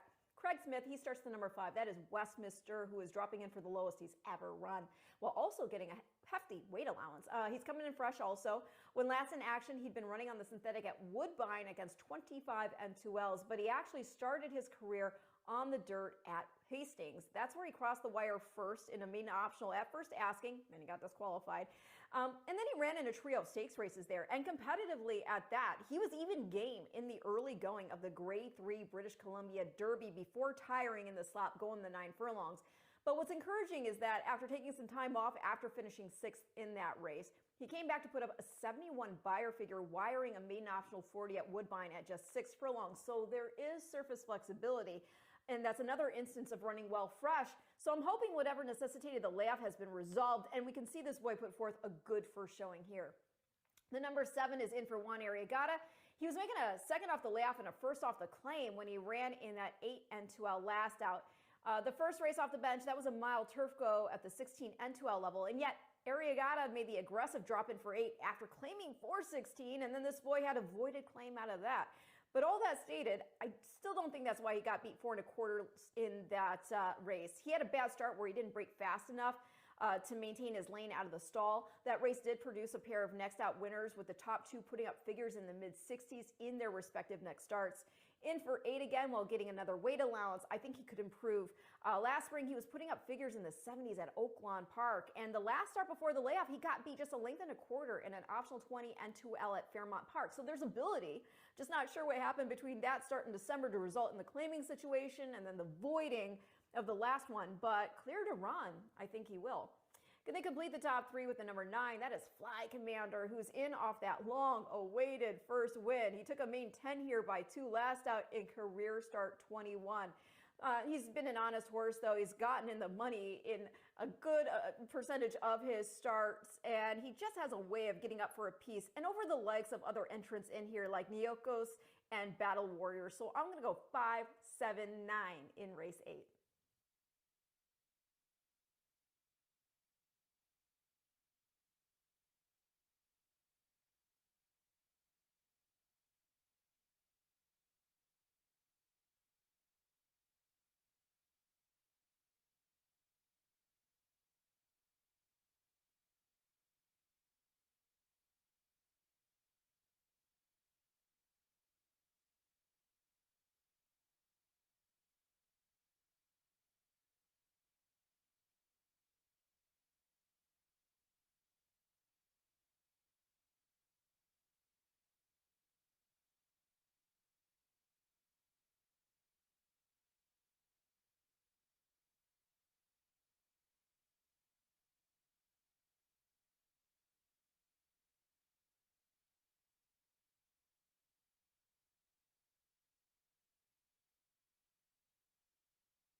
On to the track, post-spreading for today's 8th race, an $8,000 claiming event for 4-year-olds and upward. They'll be at 6 furlongs on the fast main track. Scratch the 2. Number 2 is scratched. Number 5 is plus £1. Race number 8 offers daily double, exacta, trifecta, and superfecta wagering. We have a super high 5 as well. We start the late double in 6 minutes.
Two minutes to post time. Today's 8th race, the late daily doubles in 2 minutes.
The horse is now approaching the starting gate. Today's 8th race field, 1 minute away, 1 minute to post time.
And the horses have reached the gate. It's post time. They're lining up now for today's 8th. The late daily doubles upon us.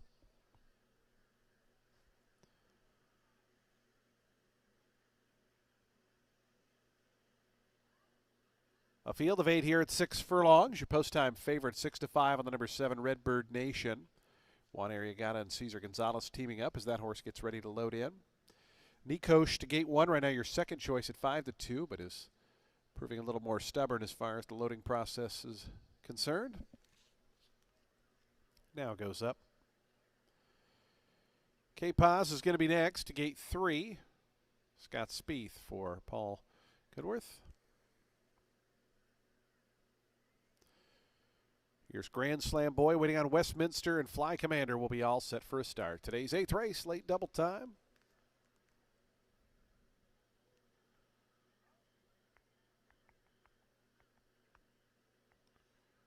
Grand Slam Boy to gate number 4. Long shot here at 67-1, the longest shot.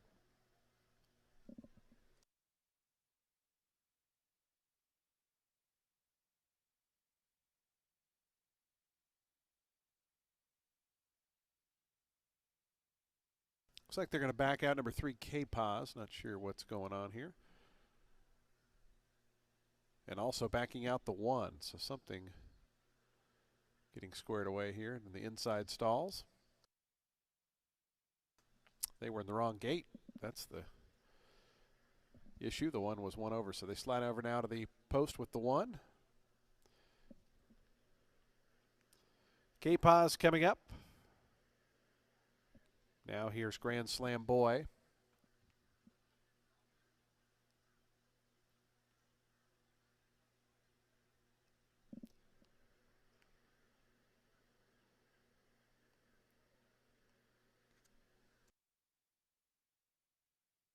Grand Slam Boy still a little hesitant to go to gate 4. Now goes up. Westminster, Fly Commander, the final 2 will be all set for a start. The late double. Fly Commander and Daniel Centeno to the outside, going up. And going in, they're in the gate. And the race is on. Battle Warrior toward the outside, got away well in the blue and white colors. Redbird Nation, the favorite, was out in good order. And here's the big long shot Grand Slam Boy driving through now a joint second. They're a length and a half in front of Fly Commander Nikosh. They're out fourth and fifth as three of them across the track up top. Then comes Lee's Last Heroes racing in sixth. It's three more back to Cape Paz and Westminster, those two at the back. As Redbird Nation between horses goes narrowly to the front. Battle Warrior tries to stick with that one as Nikosh moves up between runners. Dropping back quickly there was Grand Slam Boy, who was also passed by Fly Commander. Lee's Last Hero continues sixth, is moving up to the outside of that long shot who's backpedaling through the field. Then comes K-Paz and Westminster. Redbird Nation odds on at 4-5 and around to the quarter pole. In front now by almost a length to Battle Warrior. Nikosh tries to follow that favorite, is down on the inside. Then comes Fly Commander. Four more to Lee's Last Hero. K-Paz trying to launch from the back. Redbird Nation into the lane. Nikosh with a final furlong to try to come through down along the inside. Redbird Nation making things tight for Nikosh down along the inside, and Nikosh had to tap on the brakes. Meanwhile, Battle Warrior's trying to get to Redbird Nation. It's Redbird Nation, Battle Warrior, Nikosh back to third, Redbird Nation by a length and a half. Battle Warrior was second, Nikosh third, fourth went to K-Paz.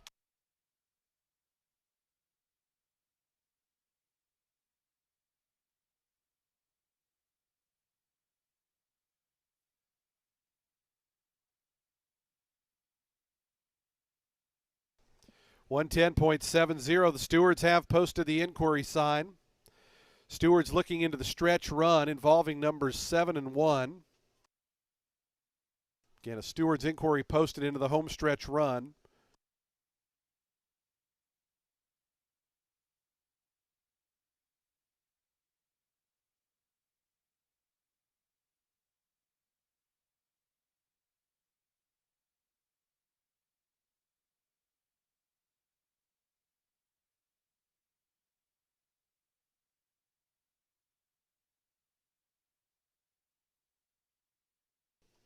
Steward's inquiry here just inside the eighth pole, looking at the number 7 and number 1.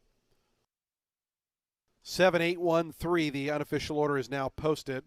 7813 posted on the board.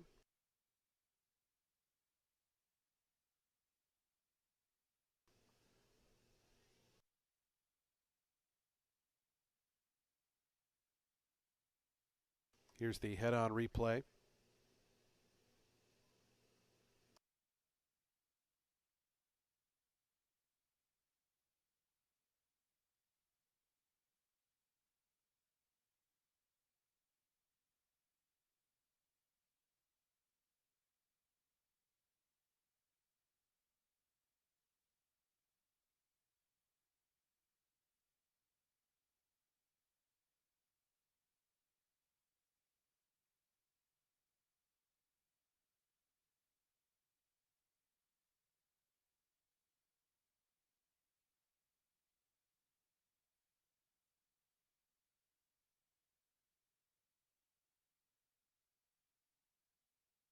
Again, a steward's inquiry in progress. Stewards looking at the run just inside the eighth pole involving the unofficial first and third place finishers, numbers 7 and 1. Steward's inquiry here. Please hold all tickets.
In addition to the steward's inquiry, a jockey's objection, 1 against 7. So in addition to the inquiry, a rider's objection, 1 against 7. It's looking at the same incident there just inside the eighth pole. Number 1 alleging interference against the number 7.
Ladies and gentlemen, we are going to have a disqualification for interference in the lane. Number 7, who came into the path of the number 1, costing that one the opportunity at a better placing. The number 7 has been disqualified from first and placed third. The new order of finish will be 8, 1, 7, 3, and 9. Again, number 7 has been disqualified for interference against the 1 inside the 8th pole, coming over into the path of that rival, forcing that rival to check and costing that horse the opportunity at a better placing. Again, number 7 has been disqualified from first and placed third. So 8, 1, 7, 3, 9, the new order finish. Battle Warrior, your promoted winner here of the 8th race, is in the winner's circle. Battle Warrior, a 4-year-old dark bay brown gelding by Lauban out of Shanghai Starlet, was bred in Kentucky by Mulholland Springs LLC. Stacy Posadas, the winning owner. Pedro Posadas, the winning trainer. And Israel Rodriguez, his third winner on the day. So Battle Warrior returns $46.80. Results are official. We will have the video replays of the disqualification coming up here after prices. The exacta 8 and 1, $129.50. Trifecta $205.95. The dime super $97.78. Daily double $129.50. Pick 3 $73.55. The high five $6,534.40. Today's 9th race is coming up next. Race number 9. Scratch all of the also eligibles. We're back on the turf. Field of 10 set to go with a mile here. Number 4 is plus 1 pound. Post time for the 9th and final in 20 minutes.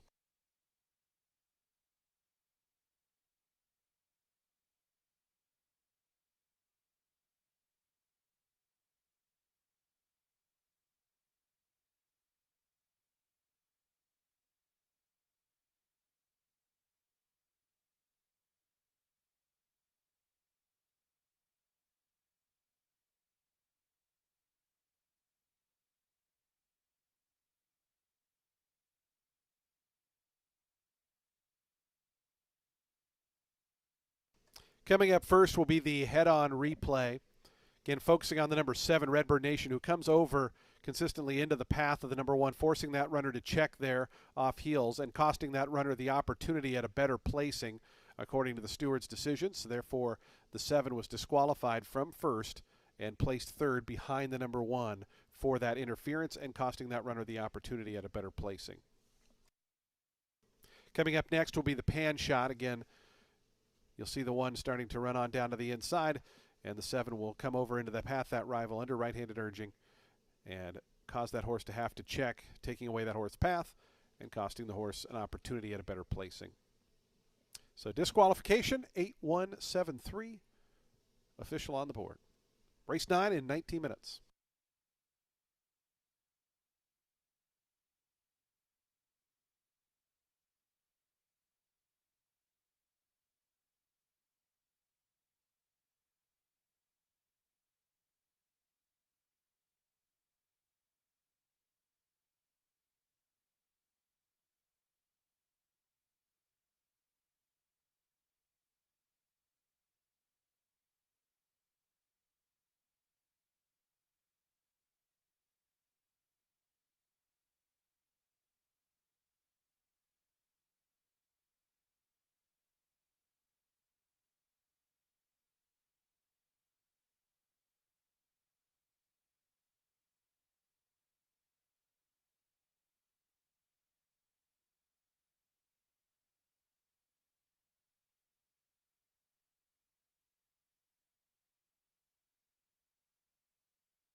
Race 9 closes out our card and the weekend, and it's with a 16 claimer for fillies and mares 4 years old and up, which have not won 3 races.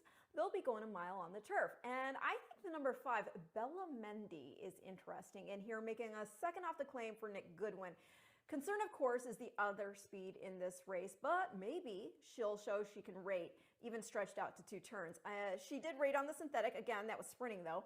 I do like this move back to grass for her. She's only tried it once, and that was back in 2024. It was the second start of her career, and she has not been back on it since, even though she only got beat 2 lengths in that race, and her pedigree screams it. She's by Mendelssohn, whose wins include the juvenile turf, and her mom, Bello Porte, she was a turfer. She actually won at a mile over Allowance Company right here at Tampa. This girl also half-sister to Skipping Stars, who stakes place at a mile on the grass.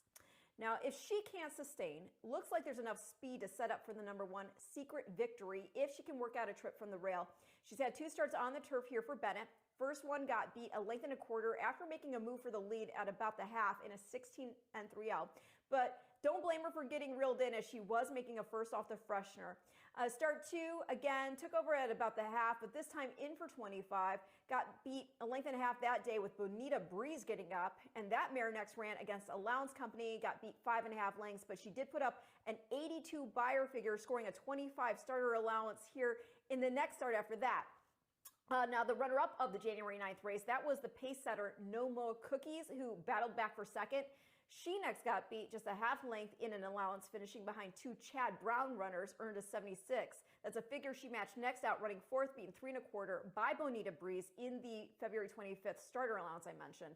Now, Secret Victory, meanwhile, she tried a dirt sprint last out. That didn't work, so back on grass, I think she does command respect.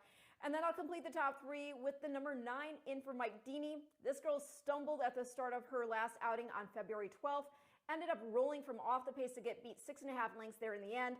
Prior to that, far outside post, well back again, but got within 2 of Classical's finale there, and under Marin, who's back aboard again today. That was a second off the layoff, and you could argue she needed the first race back, as she hadn't run since April, and she was also taking on Older for the first time. Still only got beat 4 lengths there in the end. So I think she could roll up for a piece here, cut back to the mile, and with enough speed to keep things zesty. Gonna go 5-1-9 in race 9, and I'll see you back on Wednesday.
Call the post brings them onto the track for the ninth and finals. We get set to wrap up day 55 of the season. Field of 10 at a mile on turf. The turf good, the rail out at 30 feet. Scratch the also eligible runners, 11 on down, are scratched. So field of 10 set to go. Number 4 is plus 1 pound. Race 9, the $16,000 claimer for fillies and mares at a mile on turf. We offer exacta, trifecta, superfecta, super high five wagering post time for the ninth and final in 6 minutes.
2 minutes to post time. Today's ninth and final in 2 minutes.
And the horses have reached the gate. It's post time. They're lining up for today's ninth and final as we get set to wrap up day 55 of the season.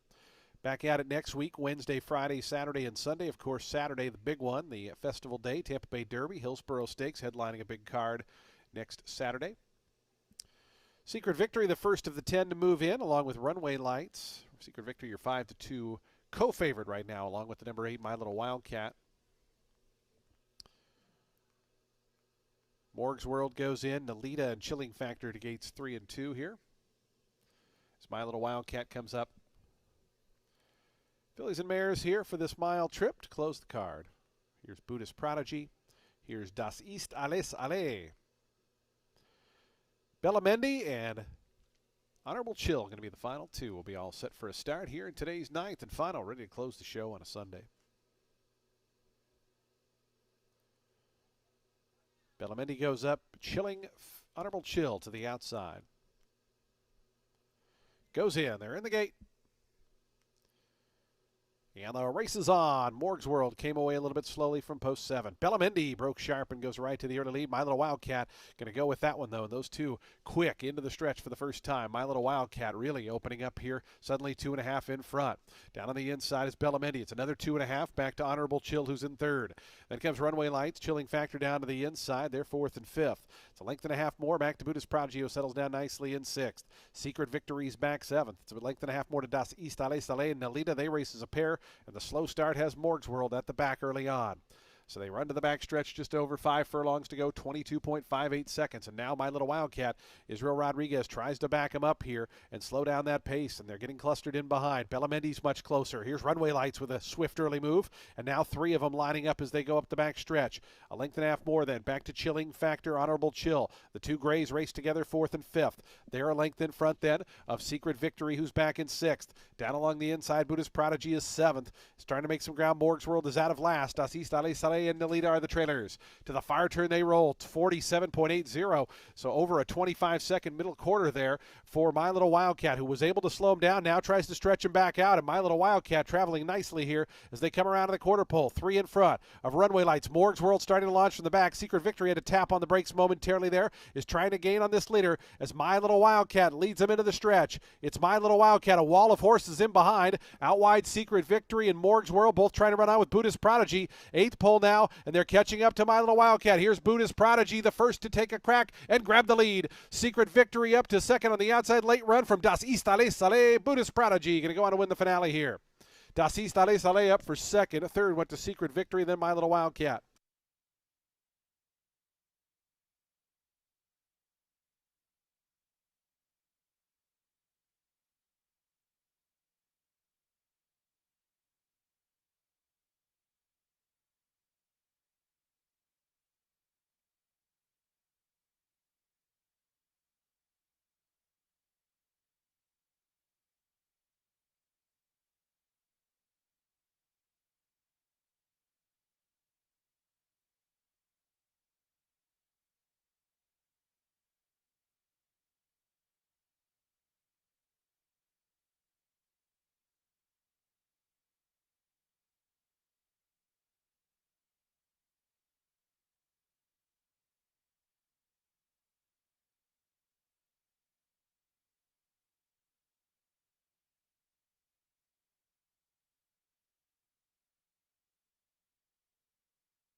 Four nine one eight. Final time 138.10 seconds. Buddhist Prodigy, your winner at 3-1. Second, number 9, Das East Ale Sale at 9-1. Third, number 1, Secret Victory. Fourth to the 8. And fifth, number 7, Morg's World. 49187.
Results are official. $8 on the win for Buddhist Prodigy.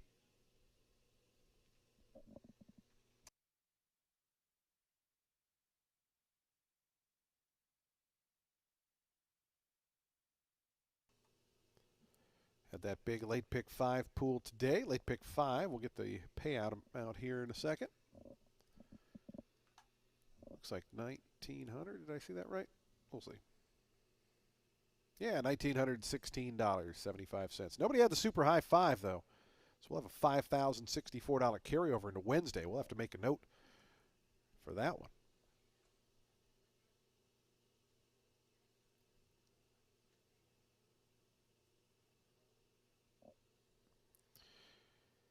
Buddhist Prodigy, your 9th race winner.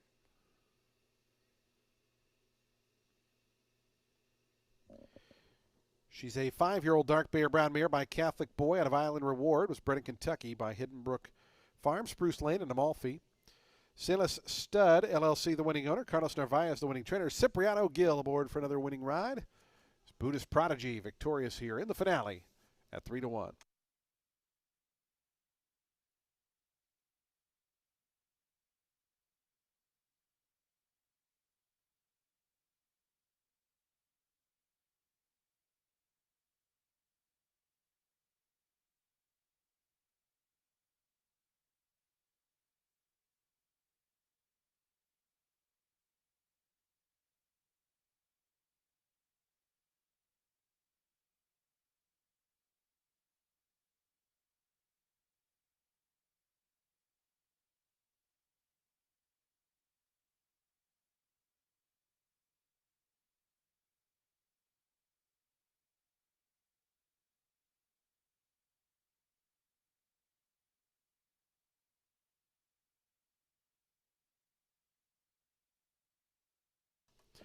Prices on the board. The exacta $47.20. Trifecta $118.60. The dime super $65.73.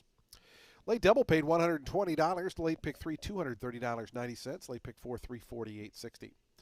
In that late pick 5 $1,916.75. Ultimate 6 out of 6 gets you $2,367. Jackpot carryover rolls into Wednesday $4,182. And nobody had the super high 5, so we'll have a nice $5,000 carryover for Wednesday. Live racing back on Wednesday here at Tampa Bay Downs. We look forward to seeing you for that. Of course, Festival Day coming up next Saturday, so big week coming up here at the track. Simulcasting continues downstairs on the first floor. Simulcasting 7 days a week here. Poker at Silk's Poker Room on the 3rd floor of our facility. When you drive home, please do so safely. We look forward to seeing you back when live racing returns on Wednesday. Let's take a couple days off. We'll be back on Wednesday. Good night, everyone. From Tampa.